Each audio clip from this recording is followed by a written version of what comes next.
Found a phantom. Found a phantom.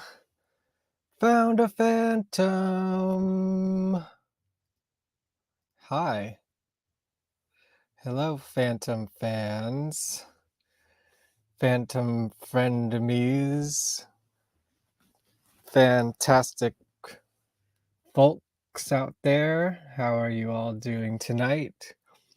It's me, Kevin Vonesper. Oh, I don't have my my branding name thing on. There I am. That's me. I'm Kevin Vonesper. Who are you? Give me a little hello in the chat and see who's in here. I know we have PL Official. Hello, PL Official. I'm glad you are here too. What does PL stand for? And welcome to the show. Oh, Dana's back. Hey, Dana. How are you? Have you done any updates to your comic book this week? I think I saw some things come in. I am, we're going to be having, let's see, where's my slideshow? It's a live show, Kevin. Get it together. Oh, Art Joy of Beth. Pink Lady. Hello. Yes, I've been watching you sketch on Instagram. Hello. Hello. Welcome. I am me and you are you and we are all together. I think that's supposed to be a Beatles reference. I guess they do wear masks in that music video, right? For I Am the Walrus. Not quite phantom masks, but well, maybe masquerade type masks. We have yes, Becky is going to be with us very shortly. Where's my slideshow? Yes, go check out Dana's Black Nostalgia Phantom, but as pets, as animals, not pets. Maybe some of them are pets. I don't know. I haven't caught up on all of it yet. Hello, welcome. Okay, here is that's me. This is Found a Phantom. You have found my show, Found a Phantom. So you will be rewarded for that. Oh, no, I like this one better. Today we have Becky. She's here tonight, everybody. Yes. You know what? Let's just jump right into it. Let's bring her on the show. Are you ready? Give me a thumbs up if you're ready. Excellent. Hello. Hi. She's here. Yay! I'm so glad this finally worked out. I was like, not again. I know. I was a little worried too. Well, it's cool. We made Time, technology. What is going on? Mercury's retrograde or something, right? Is that what they're saying? That is what they say. I'll blame it on the Mercury retrograde. Dang you, Mercury retrograde. I don't think it's Mercury retrograde right now, but maybe it is for Becky Laff. It's possible. How's it going? Thanks for having me. Of course. Thanks for coming on. We will be celebrating your successes tonight, I'd say. And not try to quite push because it. It's not over yet. It's not over yet. People have till the morning of the 6th. It'll be over on the morning of the 6th. So you don't have all day on the 6th, just the morning. You heard it here. If you have not, well, we're going to get into it. Don't worry, you're going to hear all about it. And we want to hit all the stretch goals, or as many as we can. Yes, let's stretch this out. Let me bring my slideshow back.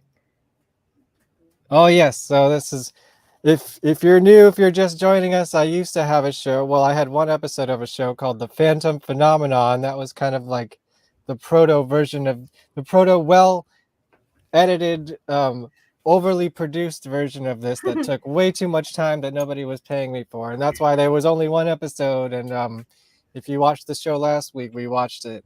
So go check that out. We are now Found a Phantom. Yeah. There is my ass. This is you. Yeah.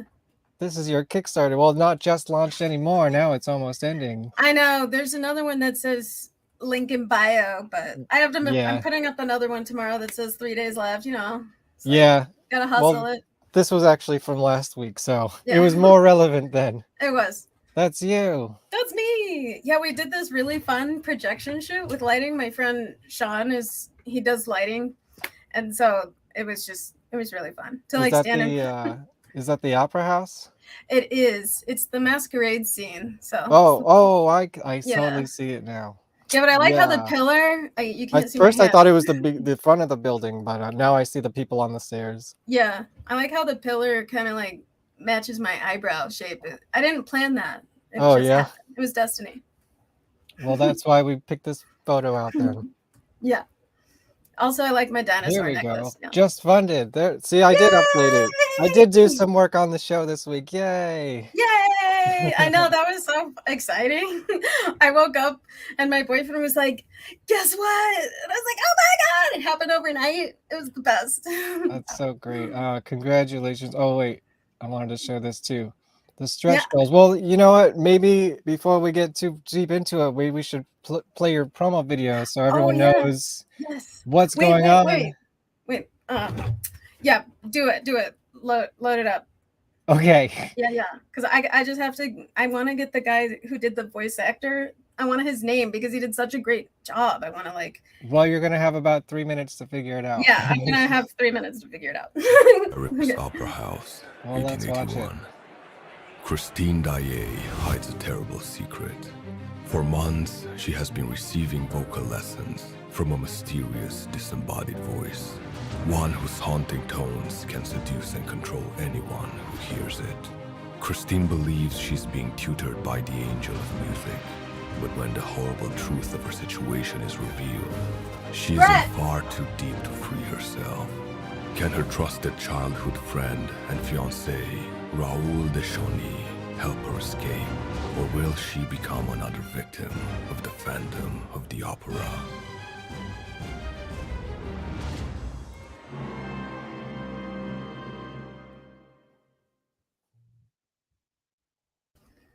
Yay! I love it. I was trying to. It was okay. My video is 3 minutes. Your video is a lot shorter than that. Well, I mean, I think is it 3 minutes when I'm talking too?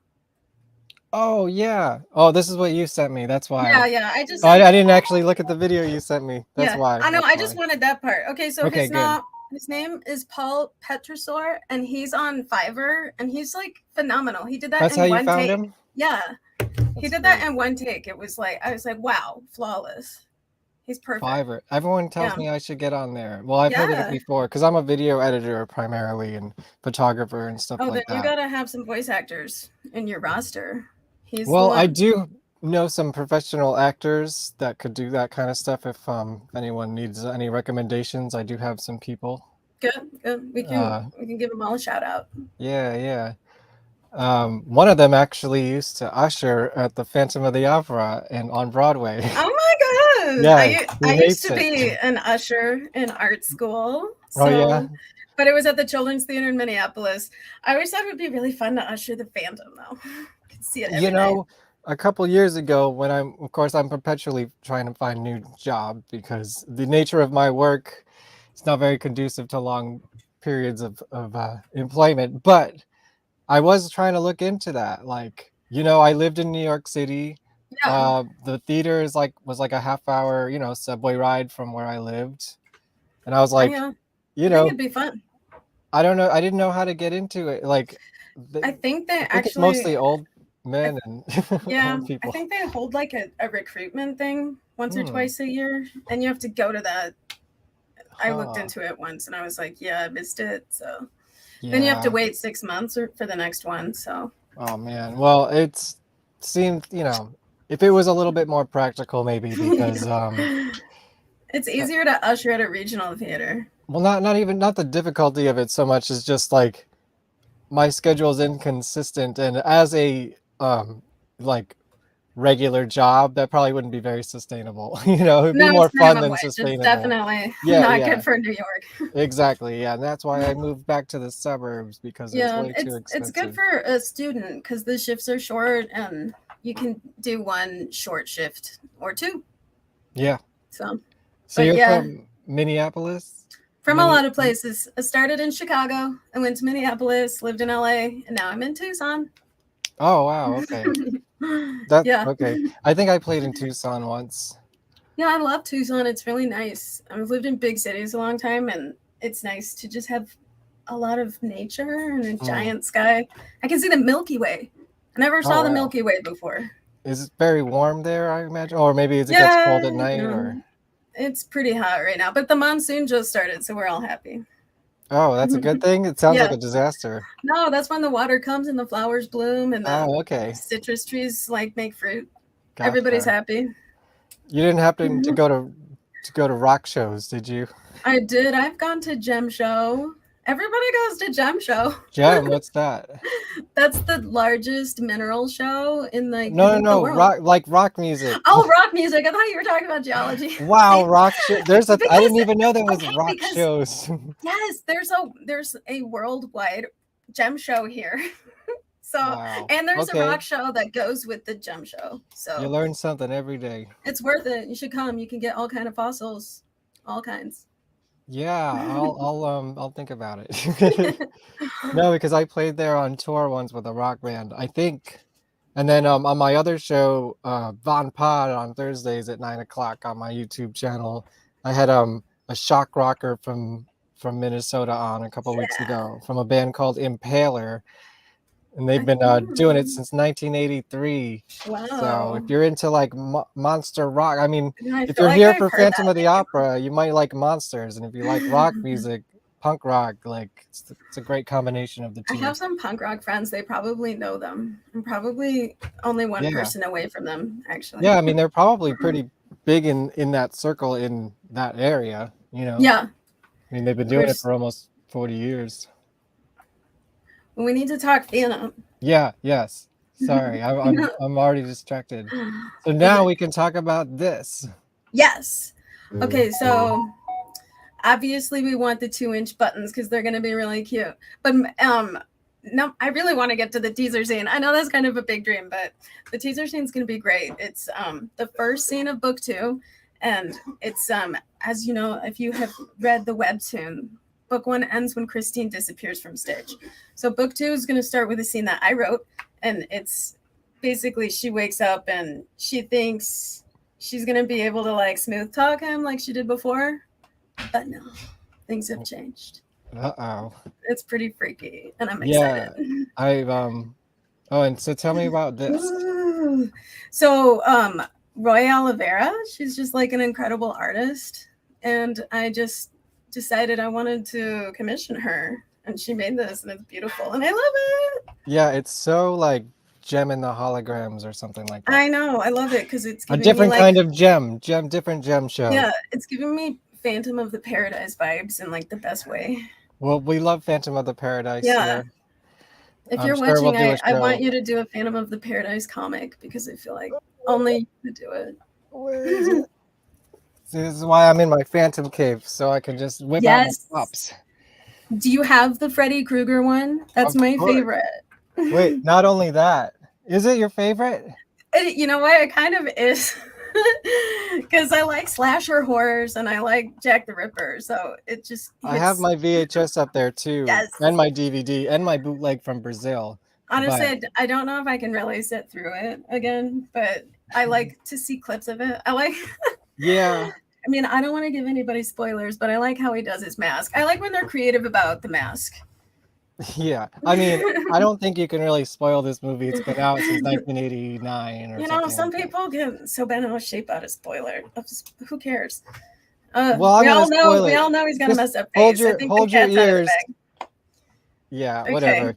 Everybody who doesn't want to know, plug your ears. No, I'm over it. I'm not going to tell them. Yeah. You got to watch the movie, but if you're, not for the faint of heart, shall we say? No, I mean, if you got a light stomach or whatever, sensitive stomach. I don't know. No, I love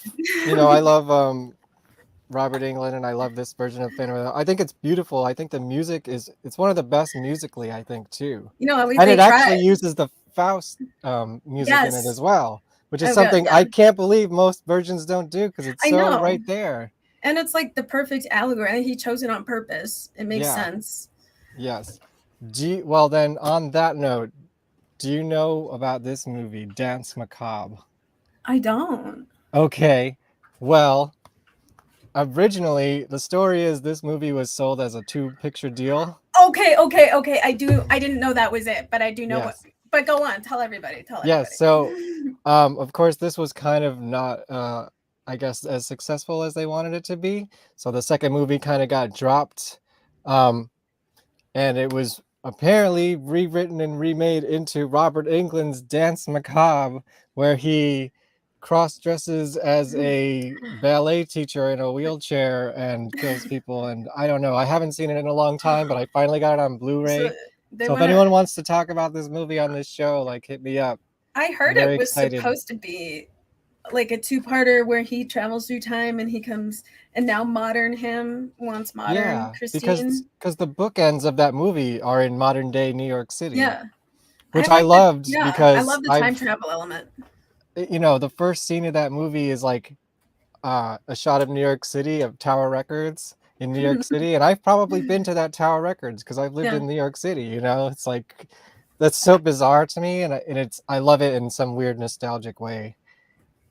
Yeah, I like New York. I've been there a few times. I wanted to live there, but I just never did. Well, don't live there now. You missed your chance. Like, exactly. That's how I feel. I feel like if I didn't live there in my 20s, I missed the boat, because now I know too much about life. I just can't do it. Yes, Evil Kitty Keith. That is a Blu-ray. And if you don't have it, what are you doing? That's my brother. Oh, hi. Hello. Let me get some comments here. Dana's here. Hi. This vid is so cool. That was your trailer video. Oh my God. I know, it came out so great. What's up? My Killer Podcast. Oh, My Killer Podcast. Look what I got in the mail today from what was it? Halfway to Friday, whatever that sale was. Totally not related to Phantom of the Opera, but Voyage of the Rock Aliens and Hobgoblins. Okay. Which I've never seen before, but I like the notion of a hobgoblin. Yes, and with squishy cases, and I know Mel loves squishy cases. I only know the 1986 Phantom here. You don't read the book yet? Well, we're going to talk a lot about the book tonight. Yeah, you got to read the book. I mean, yes, it's kind of old. I think that's the number one problem. It's got a very, very, very slow build, but push through it. It's worth it. I mean, it's not that long of a read, actually. I remember when we first got it, me and my brother, he read it in a day. Yeah, I've read it in a day, but I've also read it like 100 times, so I can. Yeah, me too. Yeah, I need to do a deep dive on it for this channel. Maybe I'll do a chapter by chapter here. That would be fun. And talk about like, you only have the VHS. What are you doing? Get it on Blu-ray. It's got commentaries and it looks beautiful. The director's amazing. I only have the digital file on my computer. Well, that's still probably the same thing. I have a file of Phantom films. Oh yeah, so this is, I'm a little jealous of you, and it's has nothing to do with you and everything to do with me. Oh yeah. But I did I'm making a documentary about a weird band from LA, and I did an Indiegogo campaign recently, and I did a 2-month campaign, and I raised $5,000, which is pretty good, but it was about half my goal. That's the beauty of Indiegogo. Well, I gotta tell you, like, so much of why is because it's Phantom. You understand? That's what I was gonna ask. Like, what's your secret? Is it just the name brand? Because I mean, I'll consider that in the future. I do think it helps a lot. I think if I was making an equivalent anything else that had no property attached to it, I don't think it would have done as well, honestly. I mean, maybe I'm selling myself short, but I think that's just it. Phantom has a strong audience. Yeah. And before I even went for it, I was like, I checked it out because I wanted to see if there was even people who wanted it. And when I saw there was, I was like, you know, That's low hanging that's fruit. awesome. I mean, obviously, I the second it came out, I was in there Yes, because I you know remember. I've been You've been. following your Patreon since the beginning. I know you're the best. Oh, Thanks. thanks. But That has the been. It's funny thing been. about it is like I haven't actually been reading it. I've just kind of been collecting Did it. you And did you finally get to I read did it? finally read the what Okay, you good. sent me. Yes, of course. But go like I didn't want to see it just page by page. It was like too slow for Yeah, me. So I I wanted think. to support the project as much as I could, but I was waiting for the collection, and so I finally read everything Yeah. Okay. all at Well, once. now you gotta tell me your opinion. You're on Oh the no, spot it's now. great. I'm very excited about it, and Cool. um I'm just so glad to see adaptations of the original story. Obviously, you changed it a little bit. I Yeah, like I'll the let way you you know. actually streamlined the story, because so much of the book is like flashbacks and like Yeah. time jumps and stuff like that, and you kind of put it together in a nice, like, I did have to cut some stuff, well, and yeah, my first vision for it was I wanted it to be like the whole every little thing, but that's a then I lot of was work. like, I didn't. I know, and honestly, I think the first part. So for those who don't know, the first it's kind of broken into thirds. The first third is Raoul's perspective. The middle is Christine, and the last third is the Persian. Primarily, But you it's get all also happening in real time because yeah, it's during, like they're talking on yeah, the roof about all of this, which is kind of how it yeah, unfolds in the book too. yeah. So first you hear it from Raoul's perspective. He doesn't know what's going on, and then on the roof, Christine tells him everything. So you get the same information from her perspective. So what I did was I just kind of cut out that first third. And I was really on the fence about doing that, but I'd realized, when I reread the book, I always skip that first third.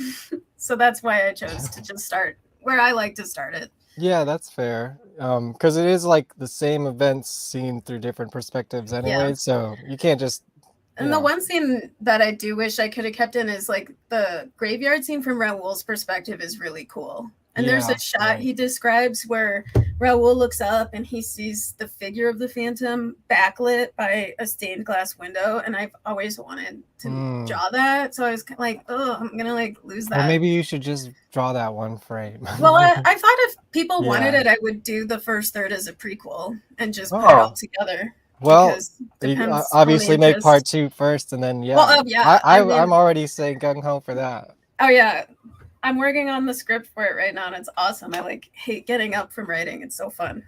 Oh well, I hope you don't mind talking about it instead for a while. I will talk about it.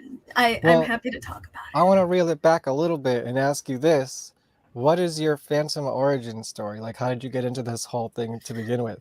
Okay, well, when I was, I want to say like 9 or 10, I saw the 1991 with Charles Dance, and I was like, my little child mind was blown. Remember just sitting with it for days, and then I kind of hello. Yo, someone put this on Charles Blu-ray. Dance. Why the F is this not on Blu-ray yet? I don't know. It's very underappreciated. Like you said, Phantom is such a big brand that I think it would sell enough copies to. Oh, people love that one. He's got his whole people call him Jarek, and they make fan art of him all over the place. He's very popular. Yeah, and I wonder what Charles Dance thinks about it, honestly. I know now that he's like so famous from Game of Thrones. It's like when I saw watched Game of Thrones, I was just like, that's what I. Yeah, me too. I'm not really into fantasy stuff, so I like watched it. Yeah. I waited till the whole thing was over to watch it all at once. Yeah. Well, I'll watch anything with him in it. He's like because of, and I was like, that's a Phantom. Yeah, he's like the Phantom forever for me. But my favorite is actually Terry Polo is in one of my favorite movies. She's my favorite Christine. And she's blonde. Yes, that's why. And I think she looks like her. Yeah. And she has a great, I don't know if she's lip syncing, but she sounds like a real opera singer, which is I'm sure she is. She did a good job of lip syncing. It was not very easy. Yes, Terry Polo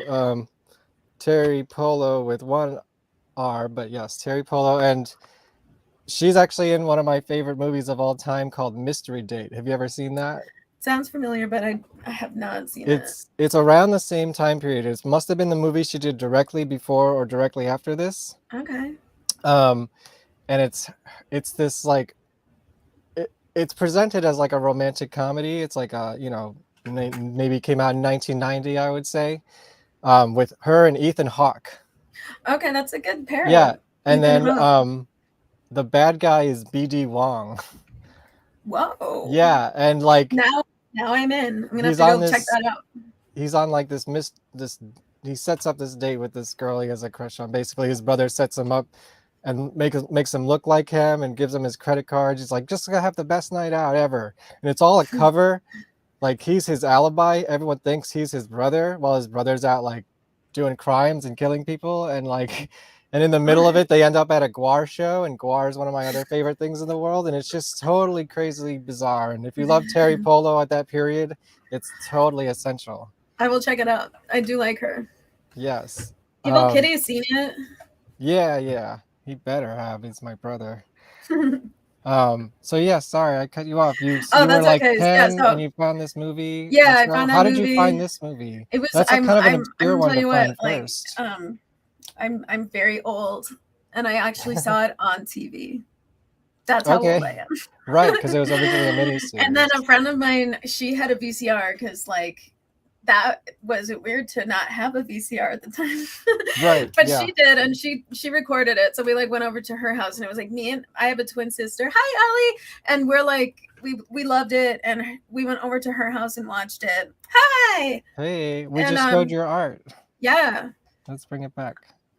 You can keep talking. Okay, so now I lost my train of thought. You watched it on the VCR. That's right, the whole VCR. Can you imagine? And then yeah, after I can because I'm old too. So we played Mario after that, like the first one. Nice. Mm-hmm. And anyway, so oops, hold on. I accidentally pulled my headphones. Let's see some comments while we're waiting.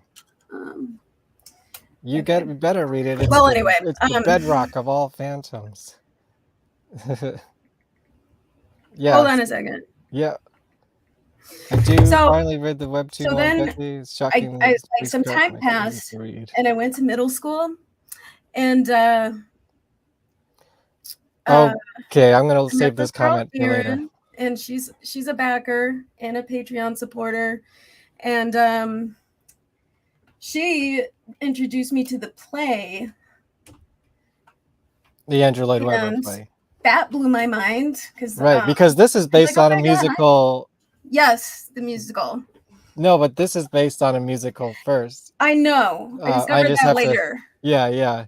I didn't know that was which predates Andrew Lloyd Webber, I believe. It does. Yeah. And I actually know a little bit about the history of that. I guess it would like they were making the musical, and then Andrew Lloyd Webber was making his, and his like did so well that they were kind of like they kind of got crushed. Yeah. So then they retooled it into the miniseries. a miniseries, and then they made it into a play. May have been later a better choice because the musical isn't as good. The story in that one's not that great. I can't stand how they they always cut the Persian, of course, and they replaced him with like this weird dad character. Yeah, Burt Lancaster.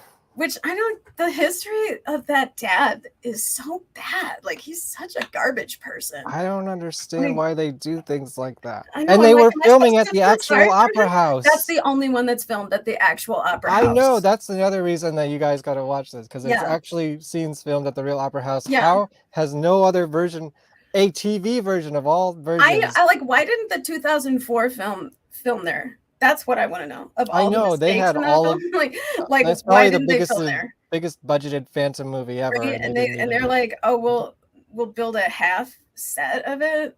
Well, in their defense, their set was pretty amazing. Yeah, I haven't seen it in a long time. I think I've seen it 2 times, honestly. That's one of my favorite things about that movie is they did pretty good job with the opera house. Yeah, Yeah, everyone in it is questionable, but we don't have to get into that. Except for Minnie Driver. Have you ever seen Stage Fright? I think I have. Okay. It's been a long time, but I just love the fact that Minnie Driver is also in this other Phantom movie called Stage Fright with Meatloaf. Tell me about that one because I feel like I've seen it. You're going to jog my memory. I don't really remember it, but it is more of a slasher movie. I've only watched it once in 2014. There's one called Terror at the Opera. Have you Terror at the Opera? It's like really B movie. It's like I want to say it's French, but okay, at the very, very end, the bad guy, a crow comes and like plucks his eye out, and it like ends with this close up, like the crow's eating the do you gelatinous mean Dario Argento's opera? It's a different one. It's a different one. I think it was like. I think it. Let me see if I can Google opera, 1987 film, also known and released as Terror at the Opera. Okay, maybe that is it. Terror, because I saw it as Terror at the Opera. Where he puts like the things under the guy's eyes with the spikes. Yes, and there's this whole scene where she's like, "I'm really bad in bed," and she's always like apologizing for how bad she is in bed, which I'm just always very perplexed by. I'm like, is that? I have seen it. I should own that because it is sort of a Phantom of the Opera type movie. But do you know who directed that? Who? Dario Argento. He's obsessed. Who made the Phantom, the worst Phantom? The Rat Phantom. Yes, so he's made two sort of Phantom of the, and that one's actually more phantom-y than his actual Phantom of the Opera movie. Yeah, because that was strange. Very strange. Very strange. Okay, I have to say, like, no spoilers, but the Rat Phantom is gonna have a cameo in book 2. Just a cameo. He's just gonna walk by. Is there gonna be a rat catcher? Yeah. Okay, thank God, because I don't know why everyone cuts that character out. He's gonna be in it. I'm trying to like not cut like the stuff that's always cut. I have cut back on the manager stuff just because I feel like it's comic relief, and I don't really want comic relief. I was wondering how you were going to do the magic envelope, and how you did the magic envelope was not to have the magic envelope. Well, it's gonna be kind of in the background, like. Okay. So it will be mentioned, and the safety pin will be mentioned, and for those who know the story, they'll be like, oh, they'll know what's going on. But I just didn't want to break the tension building with humor, Yeah, that's fair. Plus, I mean, they're probably not the most interesting people to animate, to draw. Well, yeah, compared to like the Phantom and. Well, yeah, that's definitely true. I mean, but you got to. So you discovered the musical, and then it was just kind of like a floodgate opened, or what? Oh my God, I did it again. Oops, sorry, I keep pulling my headphone wire out. It's like, so. Discovered the musical, and me and my friend Erin would like sit around and like make little Phantom comics and like talk about Phantom all the time. And we both read the book, and we read Susan Kay's Phantom. It is like way richer, I think, and I really liked it as a kid. You liked it? I did, but I hate her portrayal of Christine. It's like my number one complaint. But I have it, and I've never finished it. I've tried to read it like 3 or 4 times. I think you need to be a 12-year-old girl. Maybe because every time I read it, I'm like, I absolutely hate this. I love it in Persia. The whole time, that whole part where he's in Persia is some of my favorites. Yeah, I still never got to the second half of the book. You should just skip to the nuttier section. Maybe. I mean, I think I read some of that. He had like a cat, right? Yeah, he has a cat named Aisha. Yeah. I don't know. Something about that book just like always irked me. I think maybe the heavy religious overtones, which I'm like, why? I haven't read it in a long time. I don't remember that. But one day I will finish that book, but I have to disagree with most fans. I kind of hate it so far. Well, that's fine. As a completist, I do need to read it and finish it one day. I just don't like how her Christine, she's just really, I don't know, she's just there, She's just like, I don't think I even got it up to Christine and I'm sad about it. Yeah, it's at the last third, I think. This is something else that I've been waiting for years to watch, and probably because I need to read the book first, but do you know about Phantom, the Untold Story? No, what is that? This is... Okay. This is hard to explain, I guess. I don't know if it's... I think it's Japanese or Chinese. Okay. All in languages I can't speak. And this is they did a 2-part. I forget which country it is. I'm sorry. Someone correct me if you know. But it's in a country where every role is played by a man, even the women, because women are not allowed on stage or something like that. So it's probably China or something like that. But they did it's two versions of two different plays that are apparently based on Susan Kay's novel. Like the first one is the first Oh, half and the second one is the second half. Of course, I need to read the book to sort of understand it because it's not in English at all. You know, I there's two gotta look different into casts that. doing both performances. It's a play. It's two plays, and Okay. this is two casts doing both plays. So it's 4 plays in one. Okay, that's intense. I gotta check And I that still out. never, I had it like imported like across, like real shady dealings to try to get this in America, like straight from the original country. There's a lot of stuff I've been sitting on because, well, now Well, I you have a gotta reason watch to do it it. and then like do a Exactly. Now that I have this show, Yeah. that rolling, You I can should start you should doing have that. it playing and then have a live reaction to it. I was thinking of that, but That'd I be think fun. they're all very long. No, that's not a problem because you know, it's all about those watch hours now on YouTube apparently. Yeah. Yeah, they're cutting me off. They keep like cutting off 30 Rock when I'm watching it because I watch 30 Rock too much. Oh, on YouTube? Or on Netflix. Oh. Anyway, so back to Phantom. So Yeah. like we me and Aaron used to make all these comics, and then we we're on a mission to like watch every Phantom version we can find. Good luck. Yeah. How did you do? Did you do it? Yeah, especially back then. Back then it was harder. So obviously we saw Robert Englund's Phantom.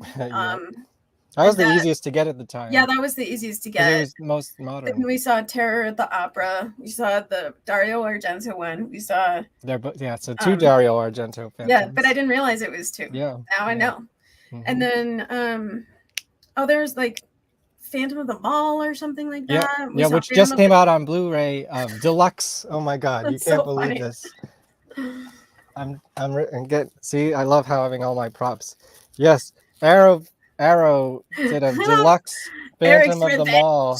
It's so silly. Eric's Revenge with a theme song by the punk rock band The Vandals. Nice. Like, holy, how they got weird a theme is that? song. They went all out. Pauly Shore's in it.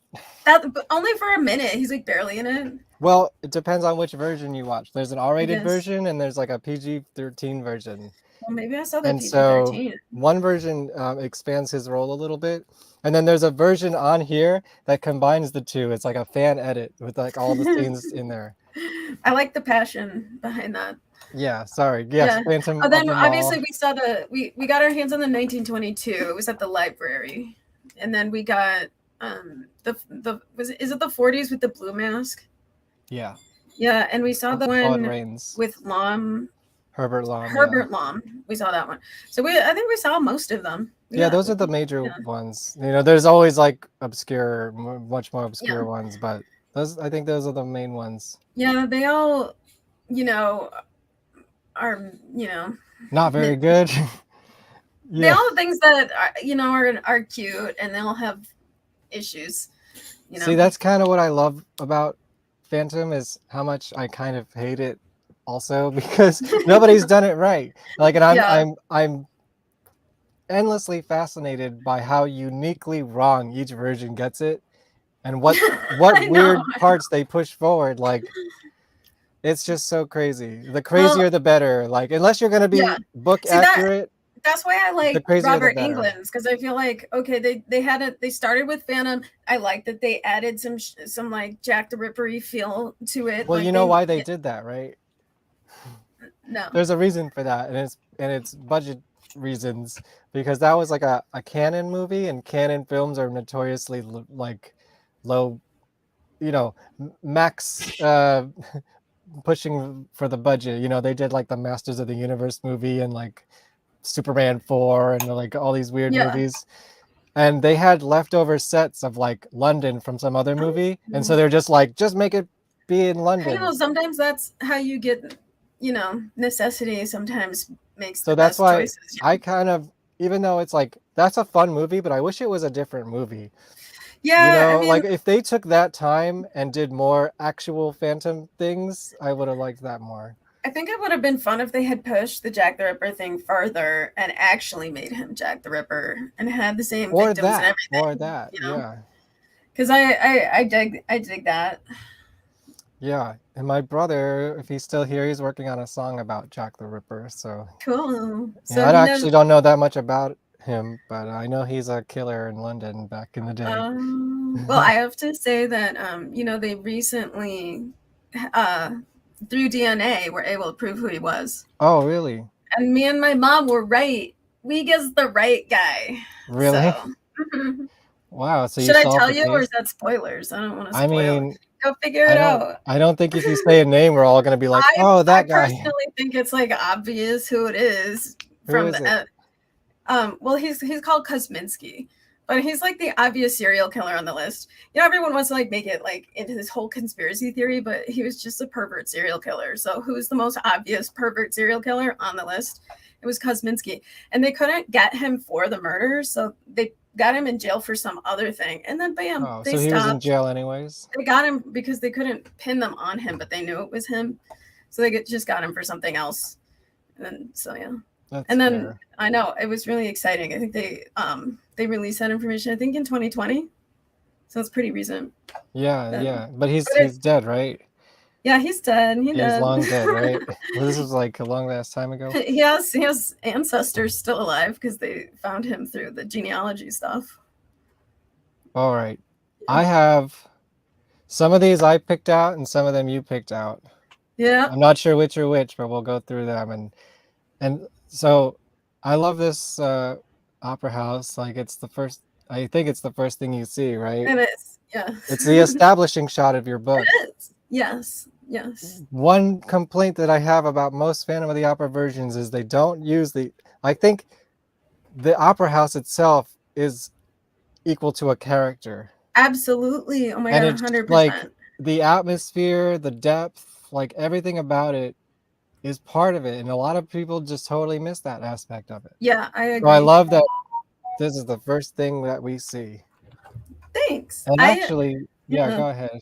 I think that's, yeah, you're totally right. The opera house is definitely like one of the main characters in the book. It's a Gothic horror, so the architecture is important. Yeah, and of course, and like I always said, like, one of my biggest Phantom dream is a totally Leroux accurate, movie.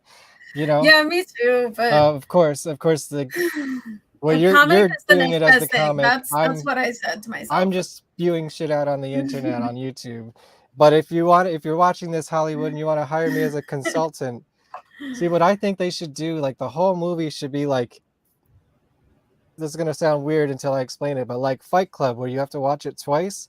Yeah. To see everything, because the Phantom should be in the background of like every scene, and you just don't know it until you watch back, and stuff like that. I wanted to try to do that, and I don't have I didn't send you the page, but I should have sent you all the pages where I kind of snuck him in there, and I don't know if everybody sees it. Oh, well, maybe if one comes up. I'll point it out. I'll have to look back. I think it's pretty obvious towards the end of book 1 that he's in the background on the roof when they're talking. So I don't think I need to say that. We know he's going to be there anyway. Yeah, I mean, who doesn't? That's not right? a spoiler, right? And then again, here's another shot. I really wanted to.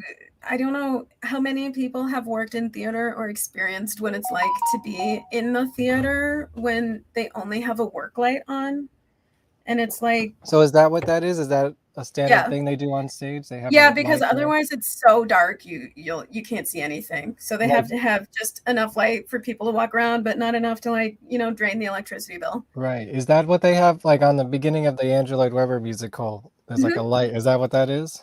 Yeah. I never knew that. Yeah, it's just so you can see, so you don't fall.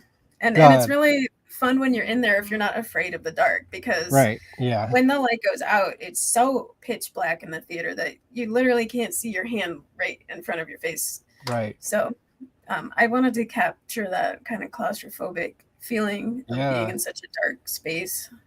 This just looks like it took forever. There's so much detail in here.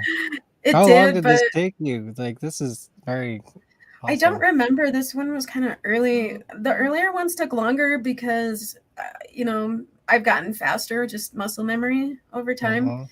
Do you do this on paper, or is it like on a tablet, or how I do it on paper, pencil first, then I ink it, and so I'm afraid to ink on my pencils because I'm always afraid I'm going to ruin them. So I light box the inks. So there's actually and people can get this as a reward. The highest level reward is they can get one of these. They have almost all the pages exist in pencils and inks. Mm-hmm. Then I scan it. I do the tones in the computer and the lettering and stuff. So wow. And then again, here's another example of the Opera House. See, this one I was like really in a groove, so it didn't take me as long as the other ones did, because at this point I had like drawn this image so many times that, I mean, probably not with as much detail, but I could probably draw it without a reference. Did you use like reference photos? And everything? Yeah. Like, so these are all like the real art and kind of things. Yes, I tried to get it as accurate as possible without, I like that. Overwhelming. There's something everywhere. Like even the pillars, they all have some tiny details everywhere. Yeah. See, that's why I like, it's hard to see it on a screen, but like I can't wait to get the book so I can just be like, look. Yes, the book is going to open up to 11 by 17. So here, let me see if I can find it in here. I have this dummy book. This is to keep track of all the pages so I don't get you got lost. blurry. Do a little focus. What's happening? How do I fix this? I don't know. No! It's probably an autofocus, and now you're just out of focus. Well, maybe. Yeah, I think. Nope, I don't know. Well, let me see if I can get my technical supervisor in here. Yeah. Oh, it worked. It's okay, good. Hey, I'm back, everybody. Hello. I'm back. Okay, so let me show you the page. It's way back in here.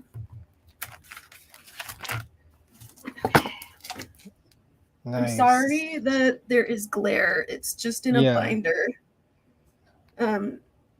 But yeah, so it goes across 2 pages. It's really hard for me to get it all.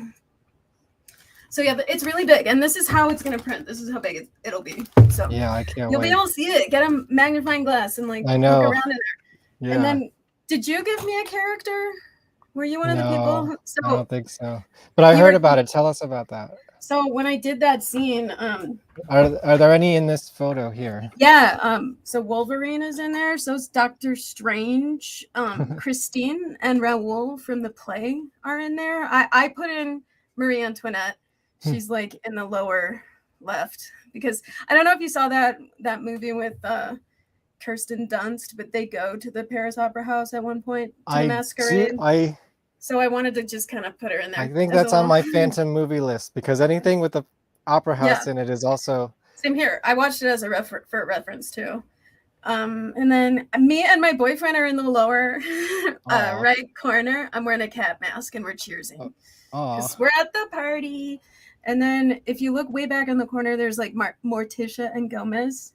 Really? And then in front of them, I can't see it. It's too small on here. I know. They're up kind of where, you know how the stairs kind of make an X. So like right at that triangle on the right side, she's in black.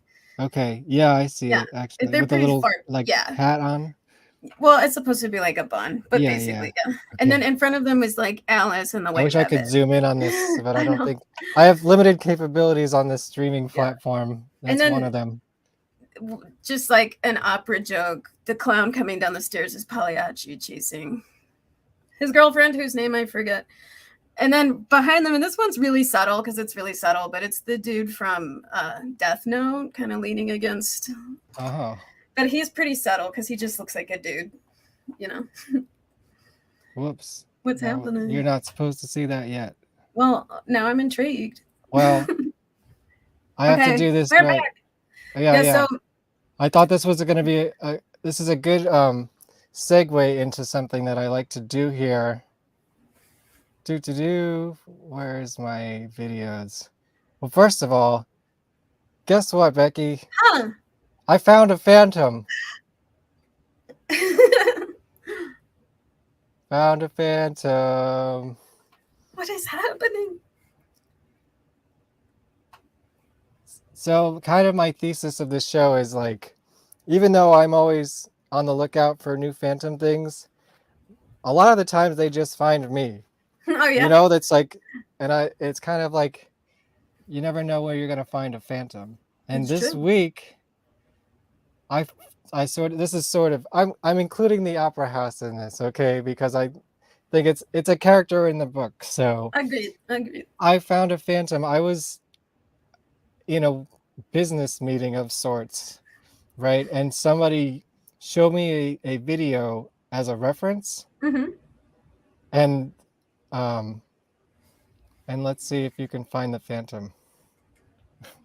Okay, now I can share this.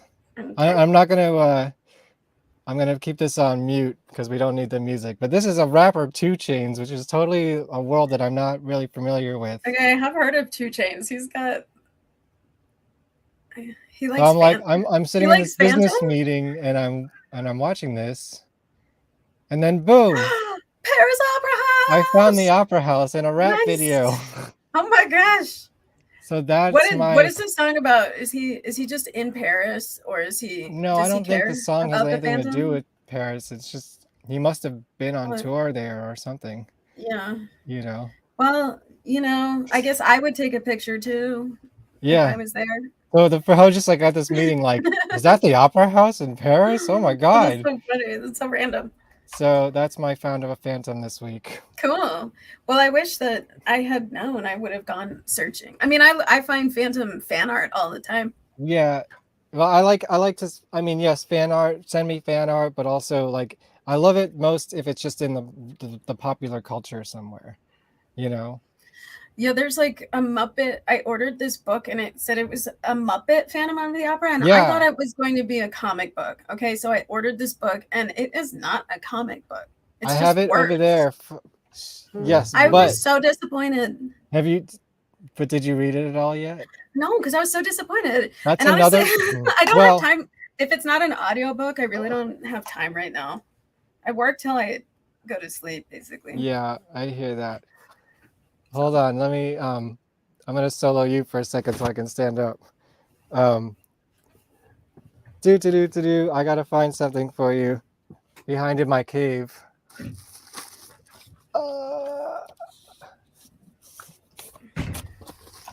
I have what you're looking for. Oh, sort of. I have it somewhere. It's on one of my bookshelves. Yeah, I have the Muppet book, which that's another thing I haven't finished yet, but I'm excited to do so because my joy when I started reading it, and it's a literally a word for word, paragraph by paragraph parody of the original novel. I want them to make that a movie. I know. Why won't they make that a movie? And like honestly, the book basically tells you what the soundtrack is. It's like, you know what music you're supposed to play in each scene. You took the words out of my mouth. I mean, for a normal one or a Muppet one, I'm sure would be different. And I mean, here's my question though. And I'm sure it's all in the public domain because it's classical music. It is. I think I'm torn between whether Kermit should be Raoul or the Phantom. Oh no, he's not the Phantom. He's gotta be Raoul, I'm sure. Yeah, he's Who's Raoul. The Phantom? I forget his name, but here this is what I wanted to show you. This is probably what you really want. Yes. It's a children's book. It's not a comic book so much. Okay, someone at the Muppets really loves Phantom. Yeah, and that's actually follows. Well, I don't know if this follows exactly, but there is an episode of the first season of the Muppet Show where there's a Phantom of the Muppet Show episode. So on the Muppet Show? Yeah, the first season. There's a Phantom. Okay, well now I gotta find that. Yeah. Mission on a mission now. Yeah. Anyways. Yeah. Okay, so what were we saying? Oh, the chandelier. The chandelier, yeah, in beautiful detail. I know this took you like several tries to do, right? Yes, it took me literally years to get. This took years. Everybody, give her some money. So don't like look at it and think it just happened. It was many years of study, and also this image just by itself took like 2 weeks of drawing like every day, and then the next one too also took 2 weeks. So it was so frustrating. I don't know if I have that one, but it was really frustrating because Webtoon really wants that's a close-up. Yeah, it's the one. I don't know. I thought I sent it to you, but that's the one. That's the one.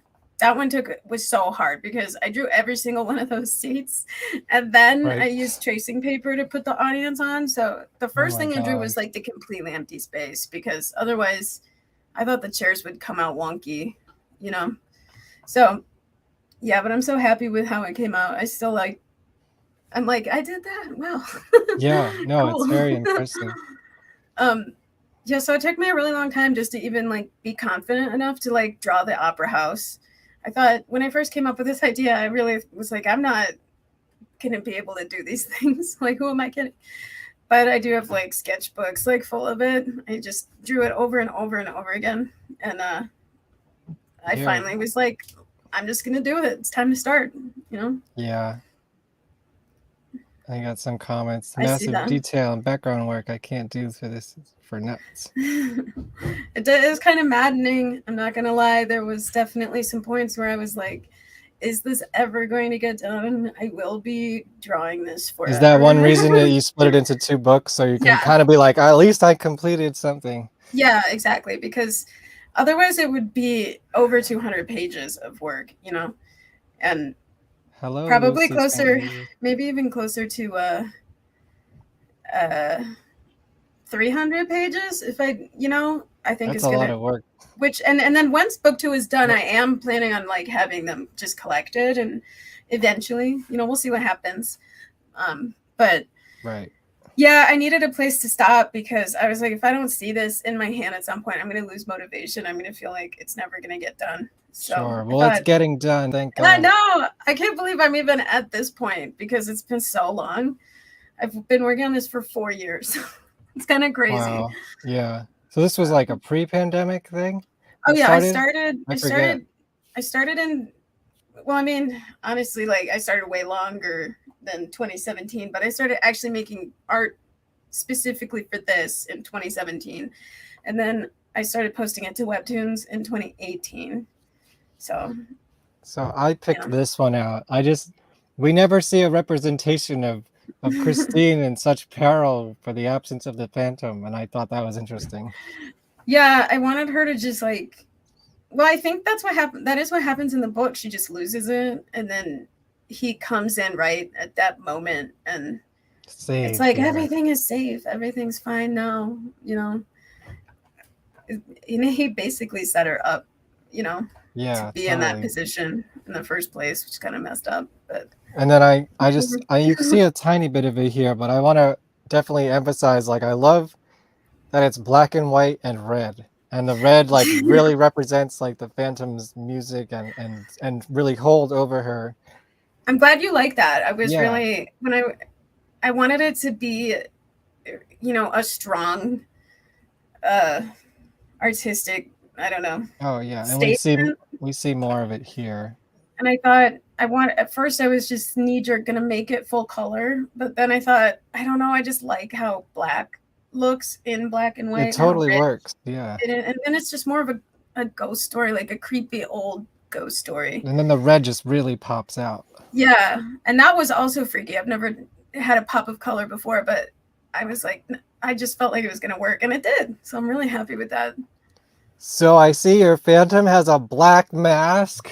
He sure does. He has a lot of masks. Right, because that's another thing. Why? How come so many Phantoms don't have the black mask? It's really because of being on stage, you know. Like he has a white mask so people can see it in the dark. It's like right, but in movies and everything, like you could make it black. I mean, isn't that cooler?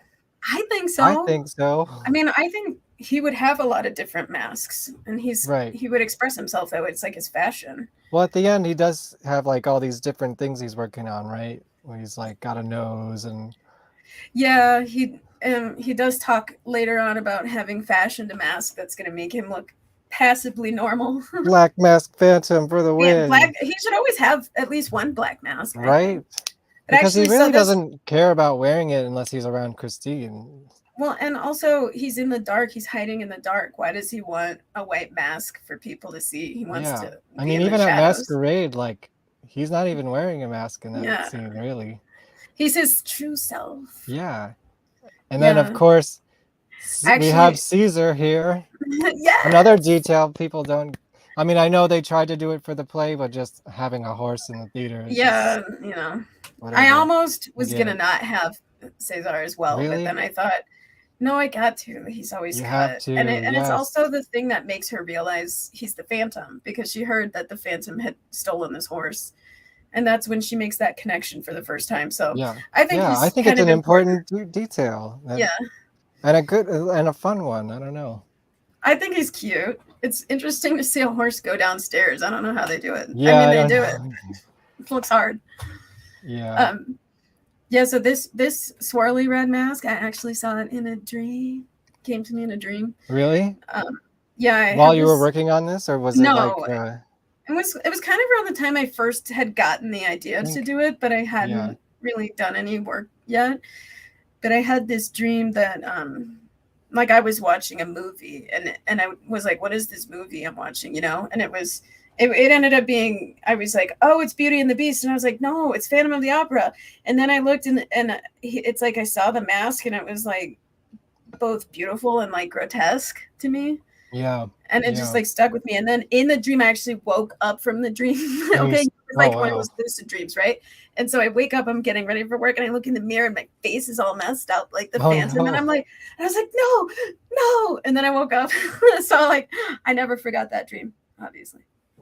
And so the mask to have a lasting impression for sure. It did. So the mask, like, with, you know, in the dream, I think the patterns moved because it was a dream. You heard it here. Horses can't walk downstairs very well. They cannot, you know, if you try and. But you know, maybe I don't remember. Dressage horses. Then they track down gracefully. I wonder. Does it specifically say that there's stairs in the book, or maybe it's just like a? Well, the way the opera house is set up, there are stairs. So like each cellar is used as storage. So like one is props and one is sets, one's costumes. And then there is the lake, but it's not quite a lake. You can ride a boat in. It's right. Yeah, I've seen pictures. I mean, you can see the lake on Google Maps. Yeah, I mean, I've explored the lake on Google Maps. It's like not that impressive. It's cool that it's there. That's like definitely. That's the only part of like liberty. Yeah, exactly. If you're gonna do a Leroux accurate book thing movie, I think the top half of the opera house should be exactly how it actually is. Yeah. And everything below that lake could be a little bit fantastical. Yeah, I agree. Especially, I don't know if still realistic enough where it's like this could actually be there, because there is actually a lake. That is very cool. It's true. And I don't know if you've ever been in prop and set storage, but it is pretty fantastical. Just as it is, because it's just, you go in and it's just all these crazy massive set pieces and sometimes weird animal characters. I feel like I'm a little blurry, but I think it's just like I think it's just like enhancing, so it's okay. Well, we'll make you smaller and look okay, good. See, this is the lake that I want, right? Yeah. See, I wanted it to look kind of like a man-made like swamp, like a industrial. But it is a man-made lake. Yeah. That is true. Yeah, and then I wanted her to seem intoxicated because that's what she is. Yeah, well, do you think he used more than music to intoxicate her? Didn't he? Do you think he's had something on his glove, or? I mean, I think it's possible he actually drugged her. Yeah, that's what I'm talking about. Yeah. But I think that's. He is a creep, man. He's not a good dude. He's definitely a creep. He's not. And I think the softer versions, like Charles Dance's version and Andrew Lloyd Webber's version, even though he's like actually. He's not that soft. He murders PNG. I can't get over that. He's not that soft. He's just very good looking. He's just romanticized. He's just kind of made sexier, I guess. Yeah. And I guess we can excuse all kinds of atrocities if you're sexy. Right. Exactly. But yeah, I think those softer versions, I think people, I don't know. I don't know what I'm saying right now. I think I lost my train of thought. Lazarus, is that a detail from the book? It is. So yeah, I thought so. This Lazarus hymn is the resurrection of Lazarus. Right? Yeah, it's something her father used to play for her. Which is not a real song, right? It is a real song. It is a real song. Yeah, I dug it up. It's like an old timey hymn. Those are actually notes from it. Or actually, Oh, I'm not sure really? if those ones are, but some of the notes are actually from the Lazarus hymn. You know what? I The want to Lazarus myth spotlight. is just of this guy who died and was brought Oh, back to shit. life. So. Oh no, my whole display just fell over. Oh no. That's the problem. I'm gonna show pictures of my cave later, but Okay. I wanted to. This is something I'm sure I'll talk about more at length in a different show, but this is one of my favorite things. Not just the fact that it exists, not so much the actual thing, but you know, in the first chapter of the book where it says like they found a body and The Roi de Lahore, I think that's pronounced. The last set of the Roi de Lahore. I don't know how to pronounce ROI. Right, yeah.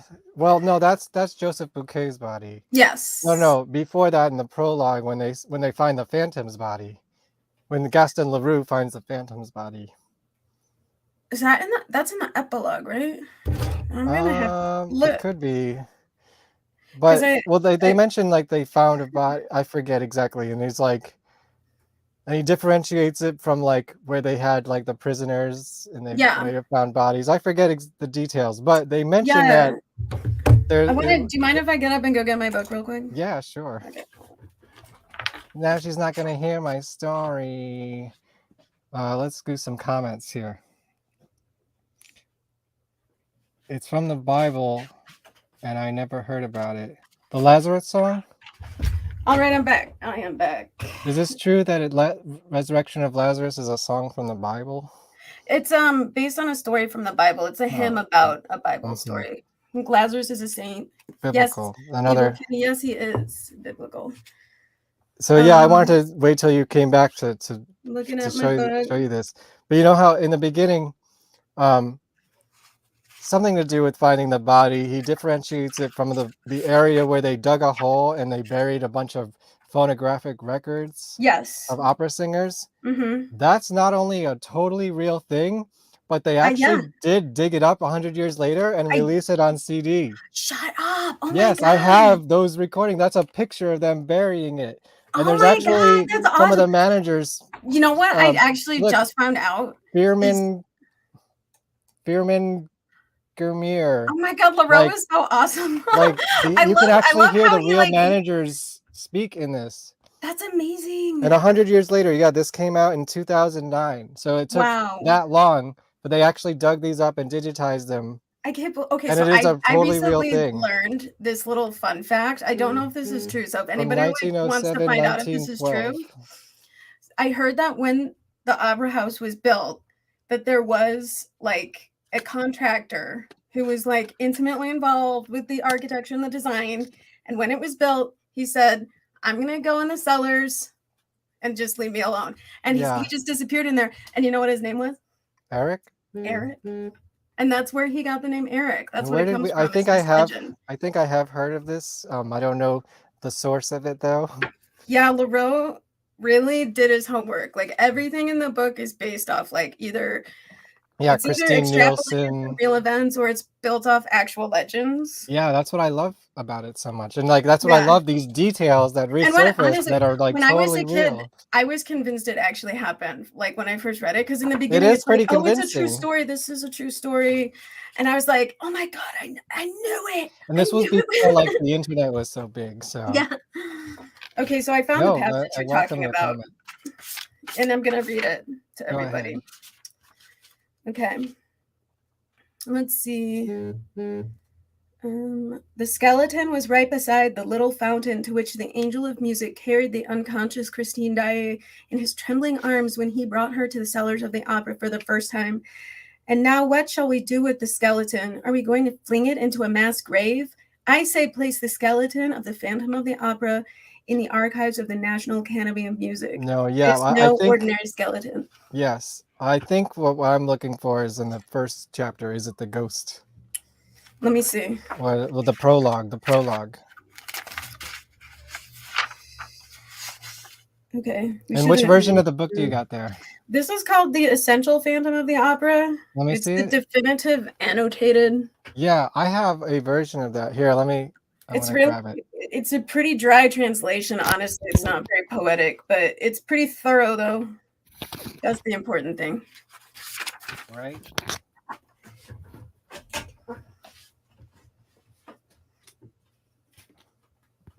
Oh, yeah, that's another question I wanted to ask. Hold on, let me put my microphone back on. Yes, I'm working with a live microphone, so it's on a wire. Nice. I just have professionalism. Yeah. I have one of these things. It's fancy. That's the one I gave you. Well, mine has a different cover. My Essential Phantom of the Opera. By, is it the same by Leonard Wolf? Yeah. Oh, so I didn't know there was another cover for it. But I like my cover for it. Look at this. I ordered it from Amazon. It's just luck of the draw, you know? Black mask. Yeah, white mask. Actually, it's kind of white. Yeah, that's my cat. I hope he's not bothering you guys. No, not at all. He can make an appearance. And then here I found my Muppets while I was over there. That's what you got? Yeah, this is a word-for-word parody of the book. When I saw it was only words, I was so disappointed. I was like, I wanted a comic book. Let me excite you about this because I haven't finished it because I was actually reading it along with the book last time I read the book. Mm-hmm. And because I wanted to get it, everything. But it's hilarious because it's word for word the book. Cool. That's pretty funny. I have a question before moving on with my slideshow. Okay. Are you going to do the Lost Chapter? What's that? You don't know about the Lost Chapter? I don't think I do. Well, when they, because the book was originally a serial in the newspaper. Yeah. When they put it in novel form, they took out a chapter for space and time. What was it? What's it? Chapter 11.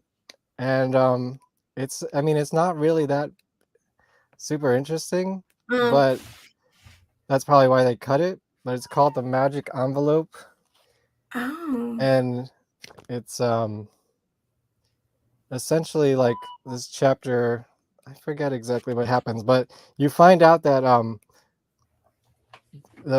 Madame Giry, the box keeper, right, finds a vampire like comic book novel like in his box. Like he's reading some gothic literature. The ghost is? Yeah. Yeah, like Madame Giry in the book is kind of like comic relief, isn't she? Yeah, she's like, kind of. I know that they make her be like the Persian in the musical, but she's not like that at all in the book. She's like, I believe in the ghost without question because he told me my daughter would marry a wealthy man. Well, he pays her well, so like, why not believe in Well, him? I feel like that should be a red flag. Like, what ghost is dealing in actual money, you know? Of course, if I was getting free money, like, who cares? Like, you're getting paid well. Yeah. Like, what are you going to question about it? Well, you should read the Lost Chapter, and maybe that could be an extra reward tier.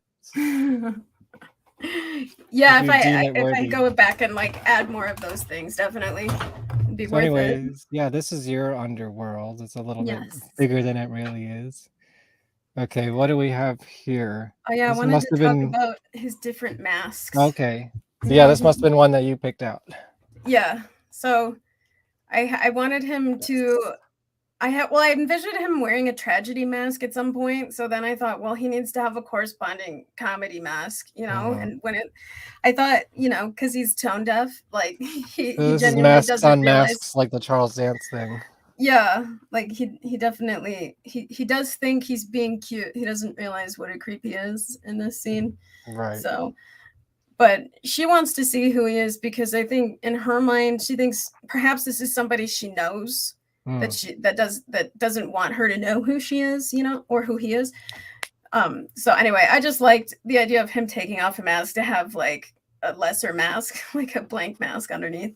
Yeah, that was an interesting detail. And then that one is nice and blank. Arg. Did you pick this one?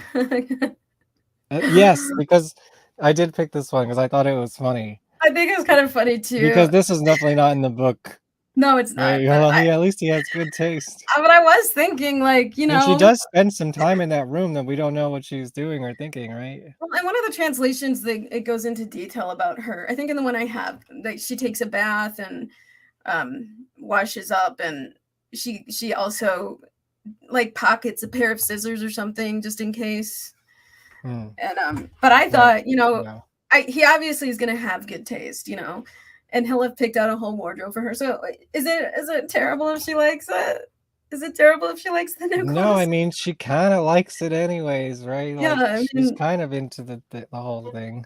I think she's a little bit, even though, you know. And this is another one I think I picked because we never see him like nobody's done this where he's just sitting there not eating, but that is Yeah, something that happens right in the yeah, book. and he's, you know, when you first meet him in his home, I think he's really trying to give you the idea that maybe he's a vampire because he doesn't have any mirrors, and I didn't have anyone say that out loud, but there are no mirrors in his home, so I think, you know, if you don't know what's coming, you might think, oh, this guy's a vampire because there's no mirrors, but really Well, it's because he can't I stand don't have looking at that himself. slide, but also he sleeps in a coffin, and that's very Mhm. vampiric.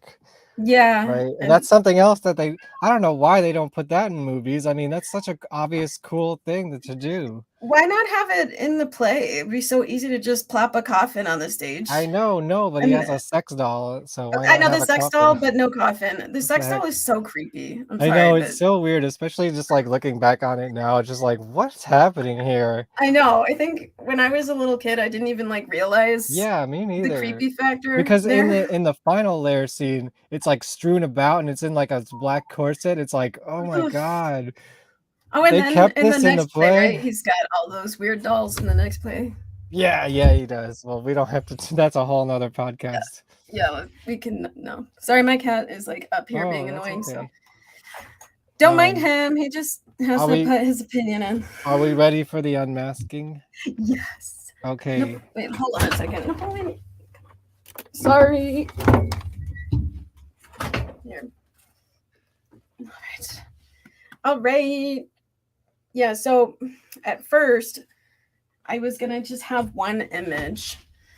And I wish I had sent you more of the scene because actually I really like how I did the whole scene because Yeah. usually they Well, you gotta leave something for the yeah, people to yeah. die, right? I feel like in this scene too, they usually, I mean, the play, he loses his temper, but it's to music, so it's a little bit softer, you know? But I feel like there's very few unmasking scenes where he really loses it on her the way he does in the book. Oh, Lon Chaney comes to Yeah. mind, Yeah.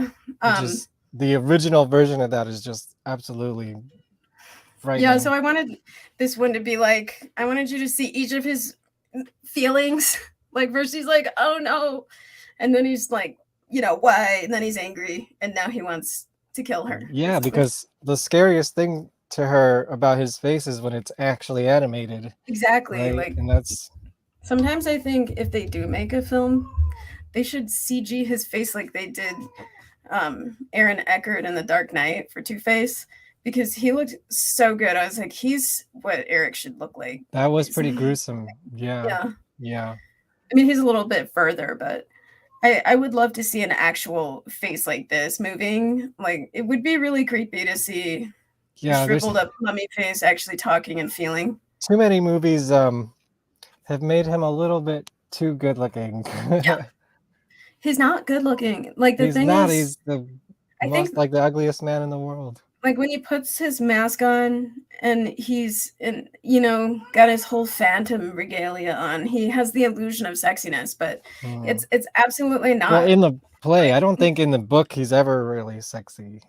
He's just mysterious, you know? And he smells like death. Like he's not very appealing. Yeah, he smells bad, from what I understand. Oh, here's some more of it. Yeah. Yeah. I feel like I really like how he's like, it's your fault. Like, you ruined everything. Well, he is a gaslighter, so I'm not surprised. Yeah. He's a pretty master gaslighter. He's like the ultimate gaslighter.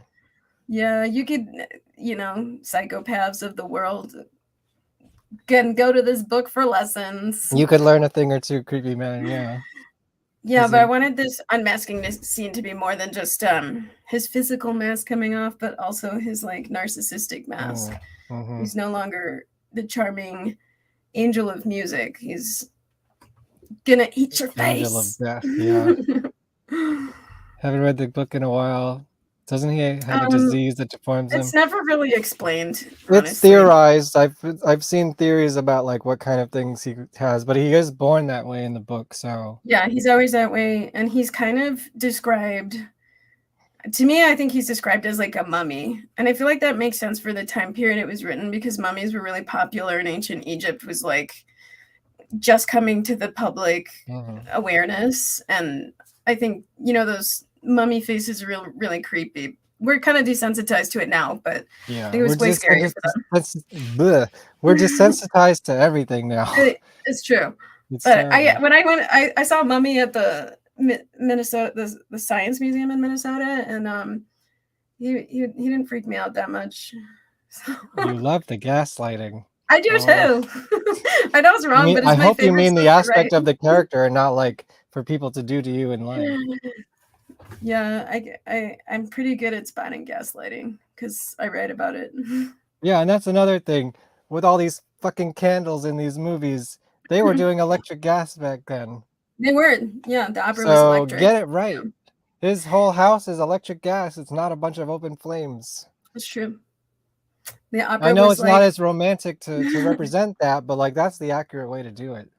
Yeah, or else how would he even have the torture chamber? How would that even be possible without electricity? Another thing people skip too much. Yeah. I'm like, the torture chamber's so much. How are they skipping it every time? They just don't even bother with it. In the Weber movie, they kind of drop in there for like a second. I guess I need to watch it again. During the end of the masquerade scene when he disappears, Raoul drops into the chamber and he's got all these mirrors around him, and that's it. But like, it was kind of an allusion with an A to it. Illusion of an illusion. Yeah. So this, I think you picked this one out, right? Yeah, and this is more of him blaming her when it's like, well, you didn't need to kidnap her. I don't know. Oh, now we see the coffin a little bit in one of these panels. Yeah. There's a 2-page spread of his room. You see the whole thing. Yes. Yeah. And then I really like this scene because I like how Christina's basically learned how to manipulate him back and get him to do what she would like, And then also just like girly thing here, but I love her dress. And I wanted her to have kind of like a side dress that was really nice that she would only wear once. I don't know. Now, was this in the book where he tells her to go to the masquerade? Yeah. I forget that. He wants her to meet Raoul there and tell him to F off for good. But she's planning on going there and hopefully running away with Raoul. Right. And it doesn't go as planned. No. Because Raoul thinks she's like stringing him along. And he has plans to confront her about that. I could see why. I could see his perspective too. I can too. And I feel like a lot of people give him. Here's the torture chamber. Yeah. That's interesting that you made them do a picnic in the torture chamber. I never thought of that. That's an original idea, right? It is an original idea, and I think it was inspired by the Charles Dance picnic scene, because I remember thinking, like, why didn't they just put that in the torture chamber? He does have a forest there's in all his like home. weird like taxidermy animals standing around. And then I thought it would be fun to have the torture chamber introduced in a way that's like, and it seems like it's a nice thing. It seems like he just wants to have a forest in his house and he's just a weirdo artist, but you're going to find out later that it is not a nice place. I really want to see like a very well represented movie version of this, like I do too. They did it in the Lon Chaney version, but like how much could you do in the 1920s compared to now? I don't know how they would film that in the 1920s.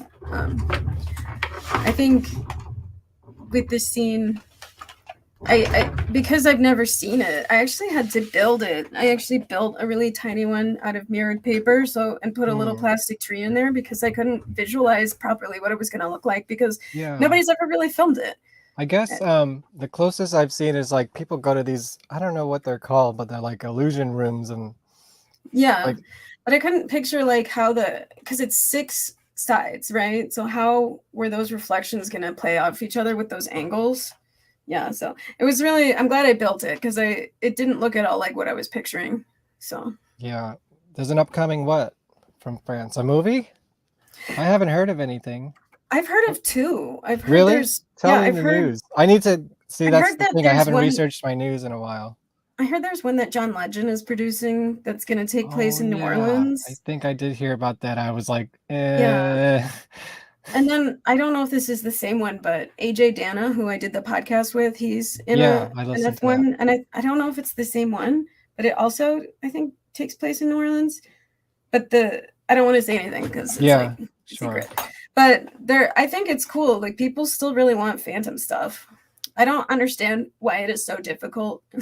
I just hope like a new version that's very popular might dilute the interest of like funding a real one. You know, if that makes sense.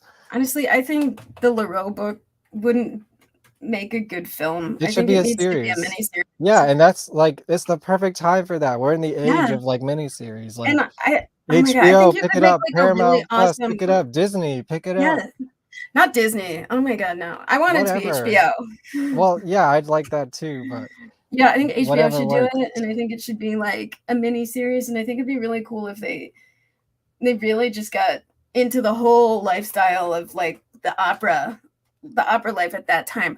And as a person who's worked in theater, who they always cut out that I would like to see more of is prop makers. Okay, they never show prop makers or set builders. It's always like the actors or the costume people. There should always be tons of people around. Yeah, but it's like, and then there's electricians and there's lighting people and sound people. It's like there's so many people and there's so much drama at every theater. Like, you could go into any theater and like there's just enough drama for a reality show. It's awesome. True. A reality that would be an interesting version. Yeah. Like, as if they're filming a reality show. It would have to be modern version. Yeah. But, and things Christina and LaFana could just be like one story going on. Well, the book is in the public domain, so that's hard to tell. I think they have, and the Lon Chaney movie is actually in public domain as well. So I don't think, well, in America.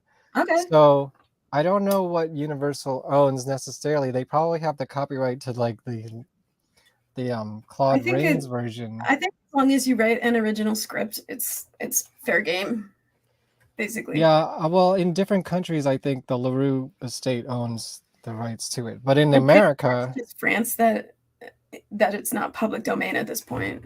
Could be. I'm not up on it. Though I would love to have didn't they have like some kind of Leroux like store or like what is I would love to have them on this show. Do they speak English? I don't know. They have a Facebook page and I think it is Leroux's granddaughter. I would love to talk to Leroux's granddaughter. I know. I'm gonna reach out to them.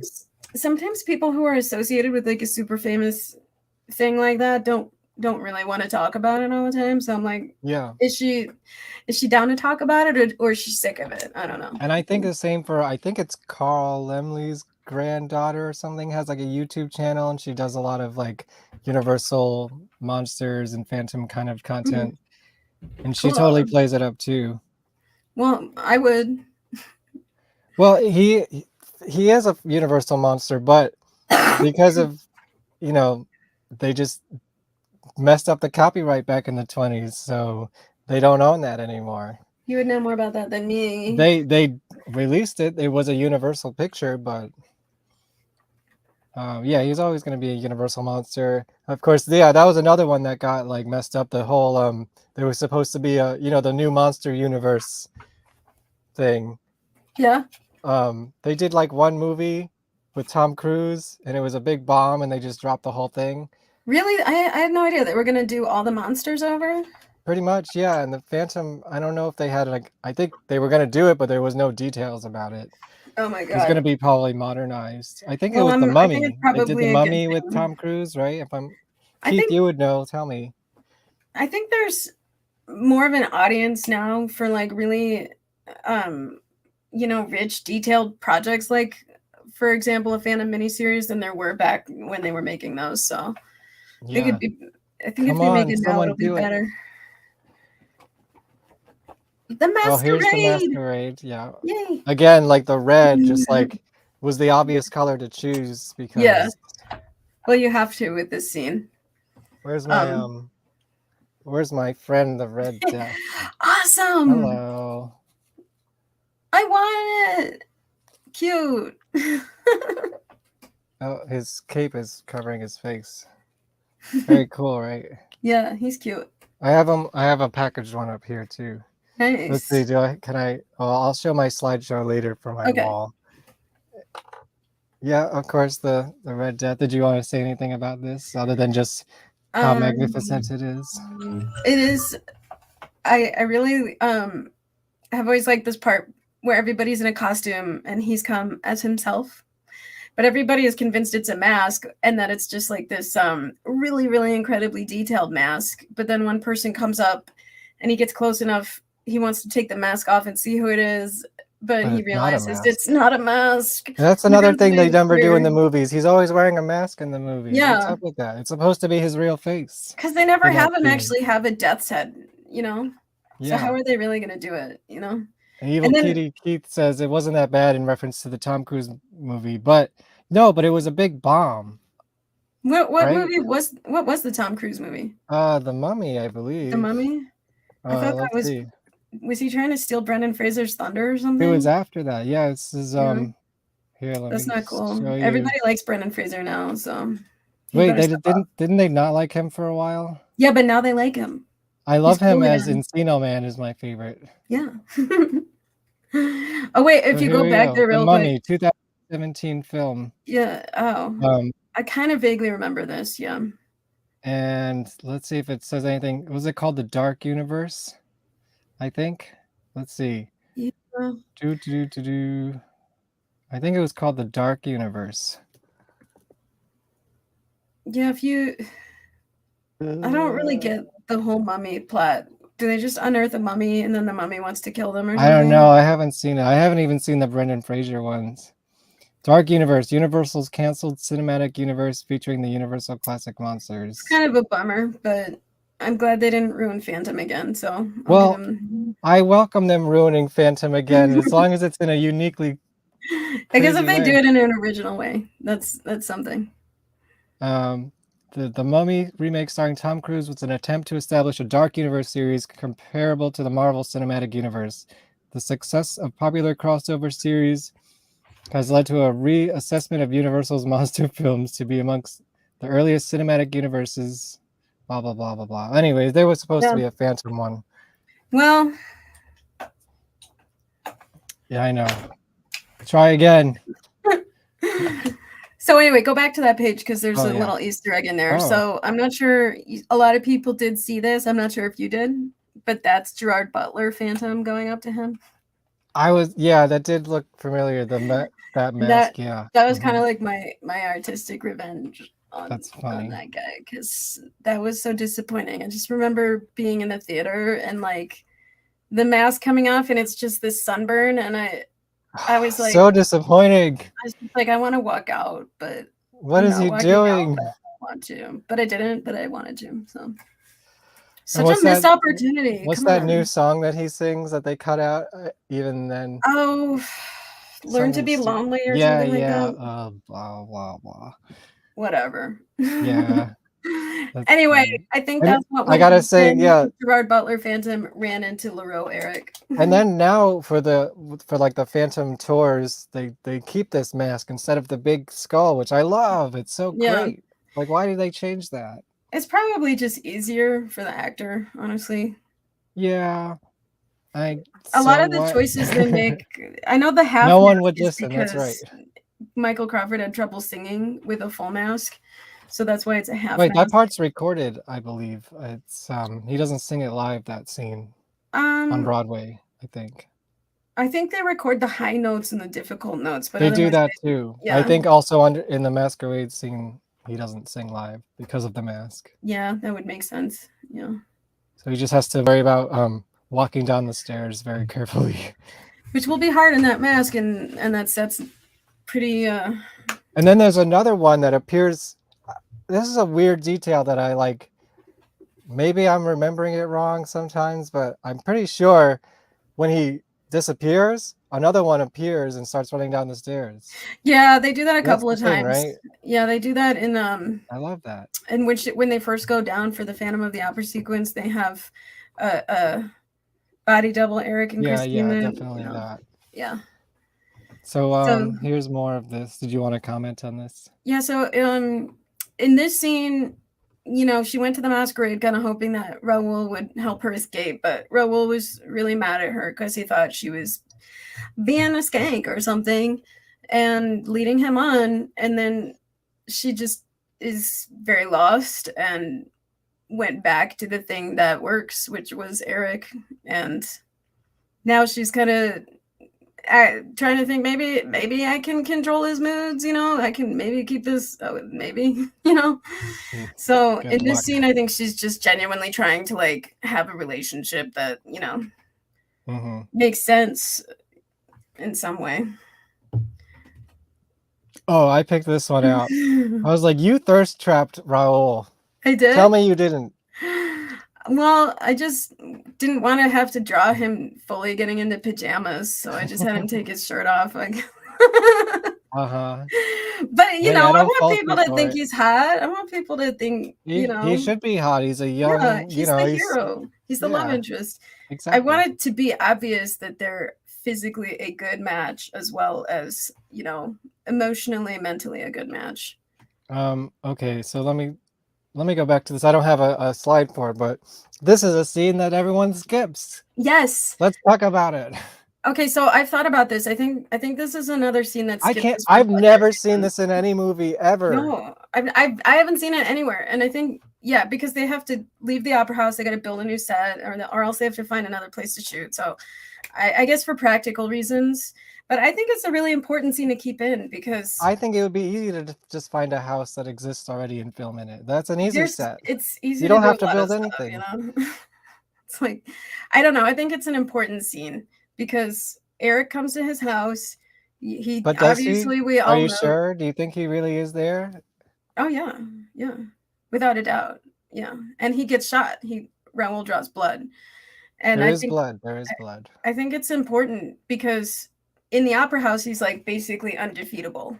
He's like in his kingdom, but when he leaves his kingdom, that's it. He's weak. He's weak just like anyone else. But I have a question because I never really thought about it, but wouldn't he be injured for the rest of the story then if he got shot? Is he? Yeah, he'll be injured in my book. He's gonna have an injury. Okay, in your book, but in the novel, did they ever talk about him like maybe think limping around after he gets shot? Because he dies very soon after the events in the book, and I think it's from infection from the wound. Because could be. Never. I mean, even if Raoul killed the Phantom, it's a big revelation here. Yeah, I think that's what happened. I mean, that's how I'm playing it. Like that gunshot festers and kills him. Yeah, because it's not like he's going to the doctor or anything. No, he's not going to the doctor. He probably, if it's if it actually lodged in his shoulder, he'd be pretty screwed. He's gonna get lead poisoning. So let's talk about the Persian. Yeah. Yes, the Persian is in the book, everybody. Yes. With his red cap.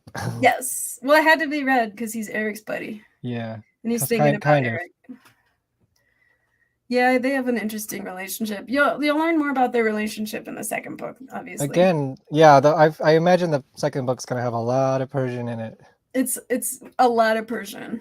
And we're gonna hear about Eric's past with him in Persia too. Speaking of, here's a good segue. If I can find the right slide. Coming up, I'll go back to that.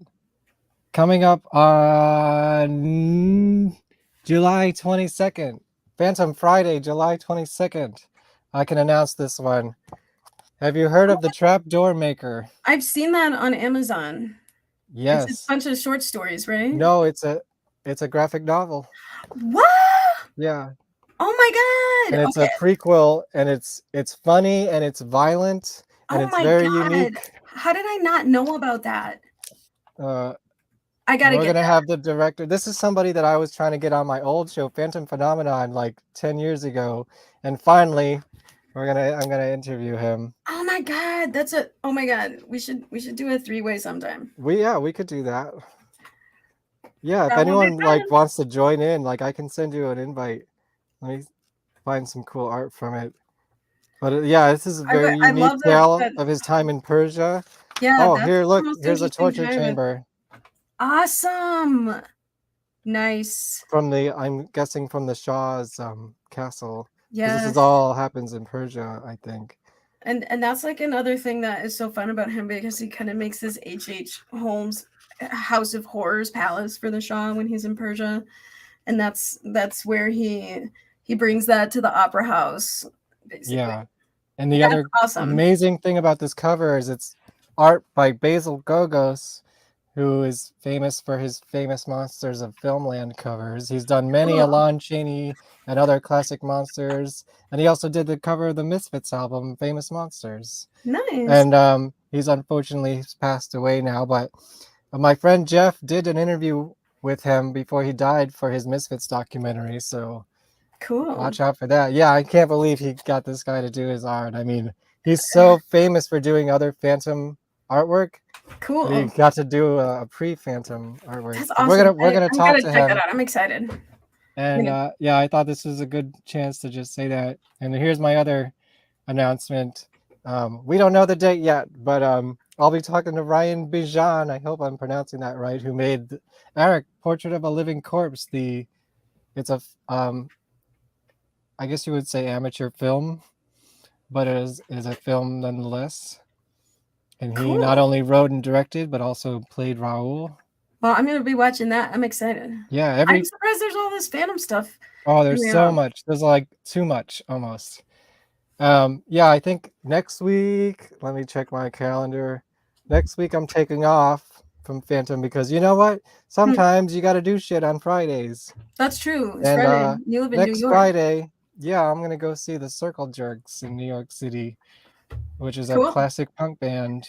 I don't have any exciting plans, but so I'll be skipping that Phantom Friday, and then but assume otherwise I'll be here anytime I'm free. I'll be here for Phantom Friday. Cool. So the 15th, the 22nd, and then I think I'm skipping the 29th for a work event that I'm doing. But anyways, that's what's coming up on the show. Back to the Phantom of the Opera graphic novel. Yeah. Okay, we got the Persian, and there's the Persian in the theater. You can tell because he's got the red hat. To be continued in book 2. Yeah. I mean, I was so excited to actually get to this page. Yeah, and then I bet. By the time I got to this page, I had drawn the opera house so much that it just like wasn't very hard, and it kind of blew my mind that it wasn't very hard. But I guess that's what I kind of. So did you know this looks very similar to like when the chandelier fell? Did you use the same template, or is it all from scratch? I probably had, I have a lot of pictures of the stage. I probably just used the same reference photo. Mm-hmm, mm-hmm.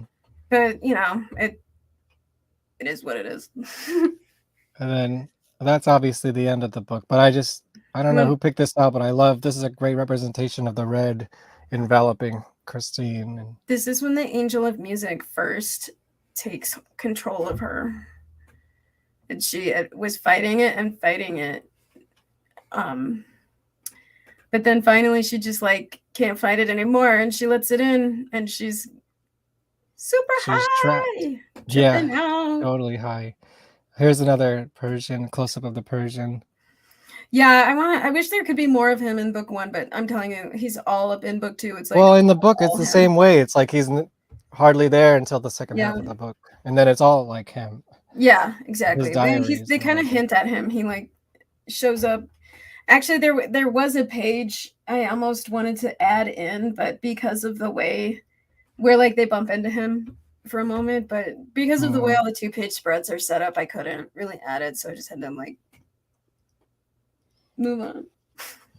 So that's the end of my slideshow. Do you want to see my Phantom Cave? Yeah. Well, I kind of just ruined it a little bit by pulling everything out of it, but since last week I needed to get organized, so I redesigned my Phantom Cave behind me. I don't know if you can see all my Phantom stuff. You got a lot of cool stuff sitting in front of it, so I took some pictures.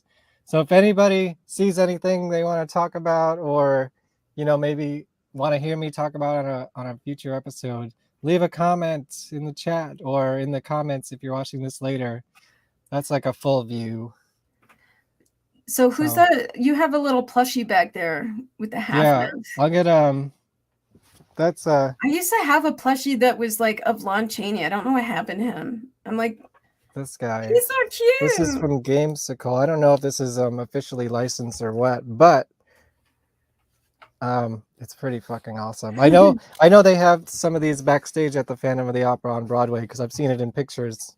So they know about it at least, it's very cool. Yeah. Well, he's got the half mask, so he's definitely. Yeah, no, that's definitely a Weber Phantom. There's no question about that. There's a little bit. Okay. So the one that you have up there with the red cape, that's the one. I used to have that one, and then he got lost in when I moved. It's a little too far away for me to grab it right now, but it's over here somewhere. Yeah. It's a little destroyed, my version of it, but it's a little dirty and has gone through some tough times. Same with mine. Yeah. After a while, the plastic kind of came off of the mask. And I didn't even touch it. It just happened by itself.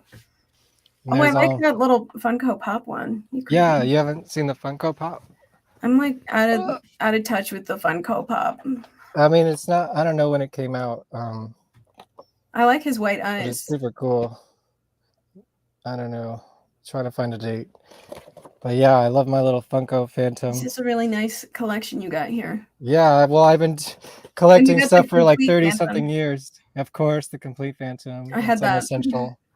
That was like my little Bible when I was in middle school. Carried it with me everywhere. Oh God, it's such a big book though. I know. I used to carry a big bag around, and I didn't care because I was like, I have to have this book with me at all times. Here's some other close-ups. Here's some comic books. Oh yeah, you want to talk about some other Phantom comic books? Have you read any other Phantom comic books? I haven't. Are you good? I know we're going almost 2 hours already, but yeah, you're still good. We can do this real quick. Yeah. Yeah, sure. I haven't really looked at the others. I know that the Play did one. Yeah. And that there was That's another one of the more recent ones. Yeah, I haven't. I've only. Very beautiful. There's no spoilers in here. Oh, it's a hardcover. Yeah. Well, I don't know what they have now, but mine's a hardcover. Yeah. Yeah, I should get a copy of that. It's if you love the musical story, it's another version of that. Yeah. Of course, which is very cool. Let me see if they have the torture chamber in this one. I don't. Because it would be during. I don't know. No, it's not in the play, but it is in the movie. So I wonder if I forget. Oh, there's their chandelier. Yeah, that's a pretty good one. Pretty good. Yeah, I like the artwork in this. It's good. Let's see, Masquerade. Here we go. No. No torture chamber. I don't think so. These are just individual comic books. I've never heard of that one. Here's Green Lantern, Phantom of the Space Opera. Nice. I forget. I don't know. See, I don't know what some of these series are about, but I at least collected the artwork. Wow, you really find them. I like the weirdest stuff possible. Yeah. If it's gonna be weird, it might as well be super weird. Like this Sherlock Holmes and the Phantom of the Opera, the comic. I love Sherlock Holmes. There's a book too. I did not know that he and the Phantom met up. I have one. There's at least one or two of them. Here's one, Sherlock Holmes and the Phantom of the Opera in there. Oh, I have that one copy that you have the hardcover that's kind of navy blue looking. I have that one. Yeah, I like getting unique versions of the novel as well. I forget how this one is, but Eternity Comics, Phantom of the Opera. Oh, cool! That looks like it's not a really zombie, like it. Dawn of the Dead. Pretty short one. Here's the Phantom Stranger. Cool. I don't know. How did you find all this stuff? I don't know. It's just 30 years of finding weird stuff. That's awesome. Here's you take really good care of your comics. Innovation, Phantom of the Opera. I've seen that picture online. I've seen art from that one. Of course, Batman. I have that one. Yeah, Mask. I do have that. It's not as phantomy as it appears like it's going to be. No, not really. But it is still cool. And this one's a girl over Paris, which is, I guess, a series of graphic novel. Well, she hangs out in Paris. Okay. Well, the opera house, and there is a sort of phantom ghost, although he's a literal ghost in this. Yeah. He kind of hangs out in the catacombs of Paris. So yeah, I forget what the story is exactly, but you know, like he's not exactly the Phantom that we know. Yeah. But it's a version. This is something I found very recently. I think it just came out this year. There was a couple that I found recently. Maybe it's a couple years old, but I believe it's all in Spanish. Oh, that's really pretty. Yeah, let's hit a random page here. I haven't read this yet. I mean, it's more going to be to look at because I can't read. I probably can't read it, but oh, I like their Carlotta. Yeah. Yeah. So is that one on Amazon? I think I got it on Amazon. I'm gonna check that one out. I'll double check and I'll send you a link. Cool. Oh, this is like let me show the Phantom here. He kind of looks like the Phantom of the Paradise in this picture. He does. Is that his mask? I guess so. I don't know. I haven't read this yet. Maybe I'll read this tonight. It's interesting. There was another one. I don't know where it's in there somewhere, but oh yeah, back to my cave. Yeah. So that's side 1, side 2. Oh, I like that guy way back in the corner. He's pretty cool. Yeah, that's oh wait, is that like the chandelier falling on somebody? That's I have a packaged one here. This is one of the weirder ones, of course. Do you remember Todd McFarlane? Of course. Yeah, well, he made a Phantom toy. He did? Back in the 90s. Oh my god. Todd McFarlane toys. That's awesome. It's Spawn and Phantom of the Opera and Kiss. Interesting combo. Yeah, and he's totally unique version of the character here. Yeah. I like his kind of head dangling to the side there. Is that like a shriveled head a little bit? I guess something like that. And of course here's like get your Kiss toys, you know. I do remember when Kiss had toys, yeah. Yeah, so that was around the same time as that. Oh no. See, that's the problem with me taking stuff down is then everything falls down. Yeah, I took many years of Spanish and I still can't speak it. What about it? Not I took French in high school and I can't speak French anymore. So there's my movie display that I just knocked over. Well, these are my VHSs and some toys. Yeah, you got all of them. Well, the thing about collecting VHS, that video, that Andrew Lloyd Webber one with the gold, I had that. That's all music videos, right? Yeah, it's music video. So it has the original. I forgot about that. Videos. I'm having a lot of flashbacks now. Yeah. Oh, that's from the first shelf close up. And you have way more fun stuff than me. There's my Phantom of the Mall. Oh yeah, there he is. Yep. There's my Phantom of the Are they all Phantoms? They're just all like Phantoms. Oh. Where do you even get little Phantoms like that? Depends. I don't know. This is a little from a game, I think. It's the Iron Maiden Phantom. Oh, okay. And then surrounded by Universal, like the Muscle Man figures back in the day. Yes. Oh my god. They're Red Deaths and Lon Chaney Phantoms.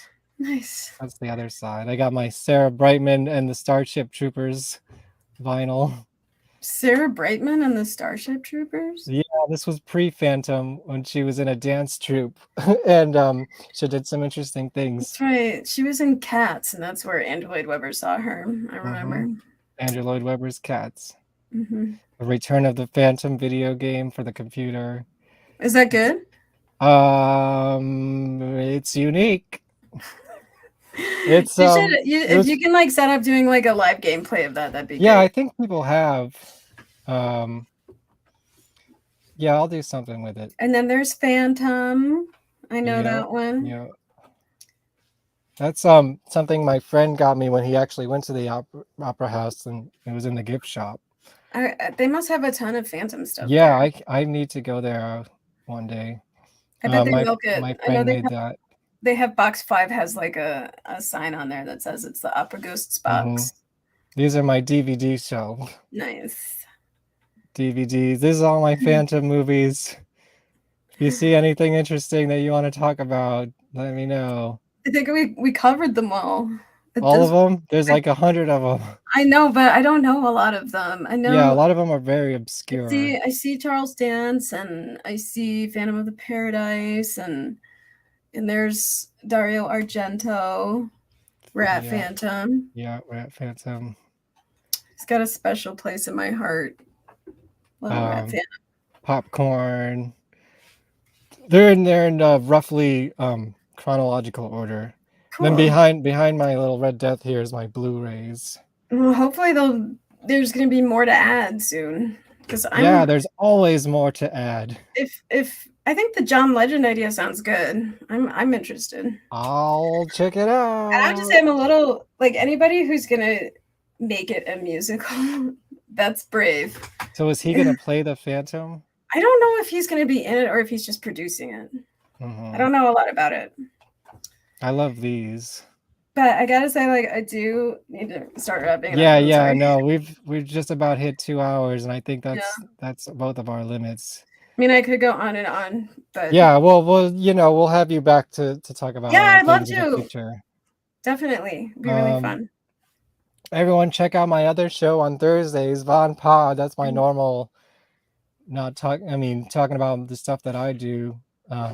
Coming up soon, Maximum Bob. Cool. We have to reschedule this one because it's not June 16th. But he was in a band with another man who wears a mask on his face, Buckethead. Okay. If you know anything about Buckethead. No, that happened. No, that's old. This is my old slideshow. Check out my interview that I did with the Destruct Principal last night. We went for 3 hours, guys. Wow. These guys, they like to talk. And we could have gone longer if we wanted to. But I had to pee. Well, that's why I gotta go, actually, because I got pee. Thursday, Carrot Top from the Chicken Heads. And I'm gonna end it here. Cool. I gotta do one last plug. You still have until the morning of the 6th to help me get the stretch goals met and get your book. It's gonna be really, really good. Yes, you know what I forgot to do? My banner here. Check out all the stuff. I had subscribe so to me at Found a Phantom, phantomks.com. You'll find Becky's Kickstarter campaign. 4 more days. Go get a book. It's gonna be beautiful. It is. It's beautiful. You're gonna love it.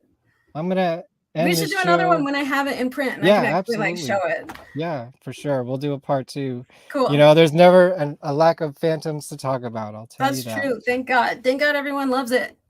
Yes. You know what? I think we're gonna say goodbye to Becky. Bye. Thank you everyone for joining in. Share, like, subscribe, and I think I'm gonna share my trailer for my documentary. Cool. You don't have to stay here for, but I figured we could hit an even 2 hours on this one. Perfect. This is totally unrelated to Phantom of the Opera, but and of course there's a little bit more adult theme. So if there's any children in the room, Gasp! Don't tell your parents. Okay, and goodbye. Bye. To be discussion about the importance of danger, chaos, the possibility of something happening that really wasn't on the schedule. Mr. Dookie Fly Swatter and the Haunted Garage!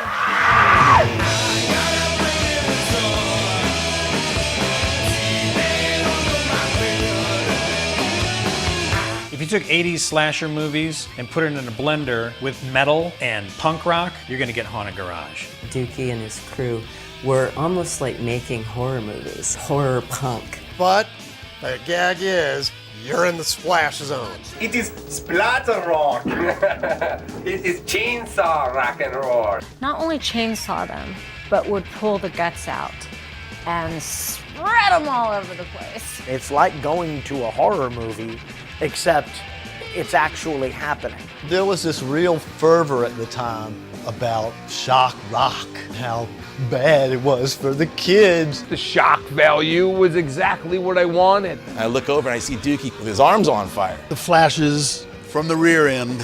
He got brain surgery live on stage. Whenever you find something weird, we'll give a use for it. It's not an act that we put on to go on stage. We were real. There was some shit being exercised right there. That was the raw stuff. You walk out of there feeling like you've maybe left the planet for a little while. Their legacy is they were unique. They did things that weren't being done, and they did things that were outside of people's comfort zones. Dookie was always just ahead of his time on that. But it really rocked hard. I mean, he had really good musicians in the band. We didn't want it to be only this deep. We wanted it to be this deep. It's Haunted Garage. That's the whole point of taking things too far.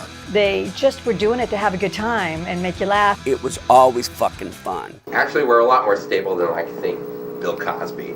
I don't know how to explain it. It exploded. Paul Stanley and Gene Simmons. Tom Waits was there. We blind Axl Rose. When you're sitting between Dookie and Elvira, it doesn't get any cooler than that. There were lines around the block to see Haunted Garage. They were the it band at the time. Those guys were gods to who they were gods to.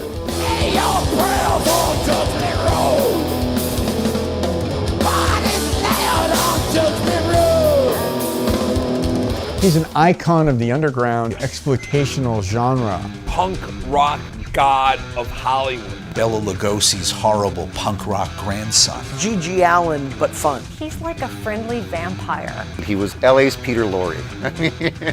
You need somebody in a movie, that's the guy that you want. Roger Ebert said it's the worst movie he's ever seen. Cold Steel, Sharon Stone? Who knew? He had a great writing career. He puts everything he's got into it. He made his whole life his art. I think that the whole world should know about it. Now I'm gonna cry. Slam, slam, slam, slam, slam.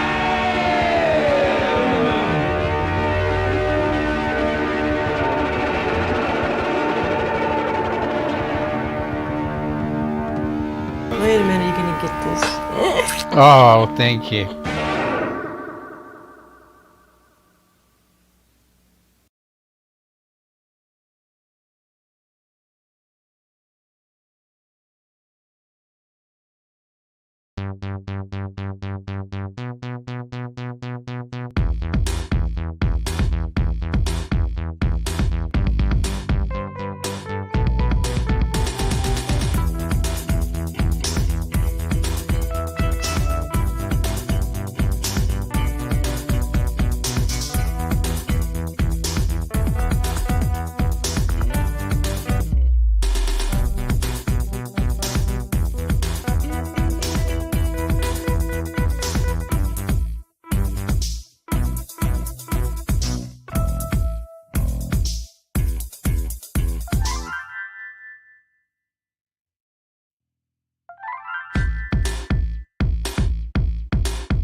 Vonesper Studios is a multimedia production company in the New York City area specializing in capturing your moments in the forms of audio, video, and photography content. Vonesper Studios Music is the audio production and songwriting division that can create the perfect song for your needs. This is an example of just that. Need a jingle to make you tingle? Vonesper Studios Music is ready to write the hits you need for your project. If you are a singer, performer, business owner, or podcast host, you need great tunes to entice your audience. Or maybe you just need a theme song for yourself. Vonesper Studios is ready to create something to suit your needs. Vonesper Studios is ready to score your car commercial.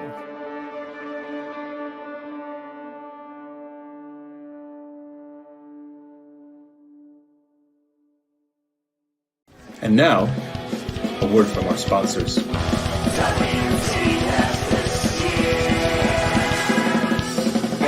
to my pity party. Everyone's invited. Celebrate your misery. Apart but united.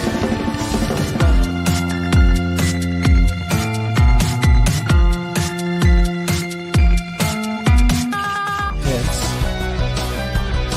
I'm writing hits. Recording hits. I'm making hits. And we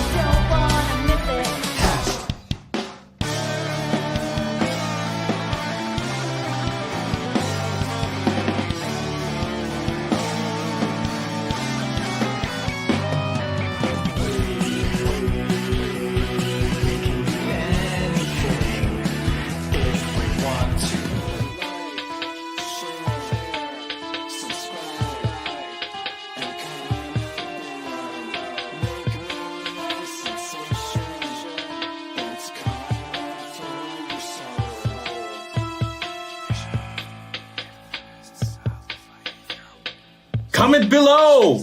Comment below! Comment below!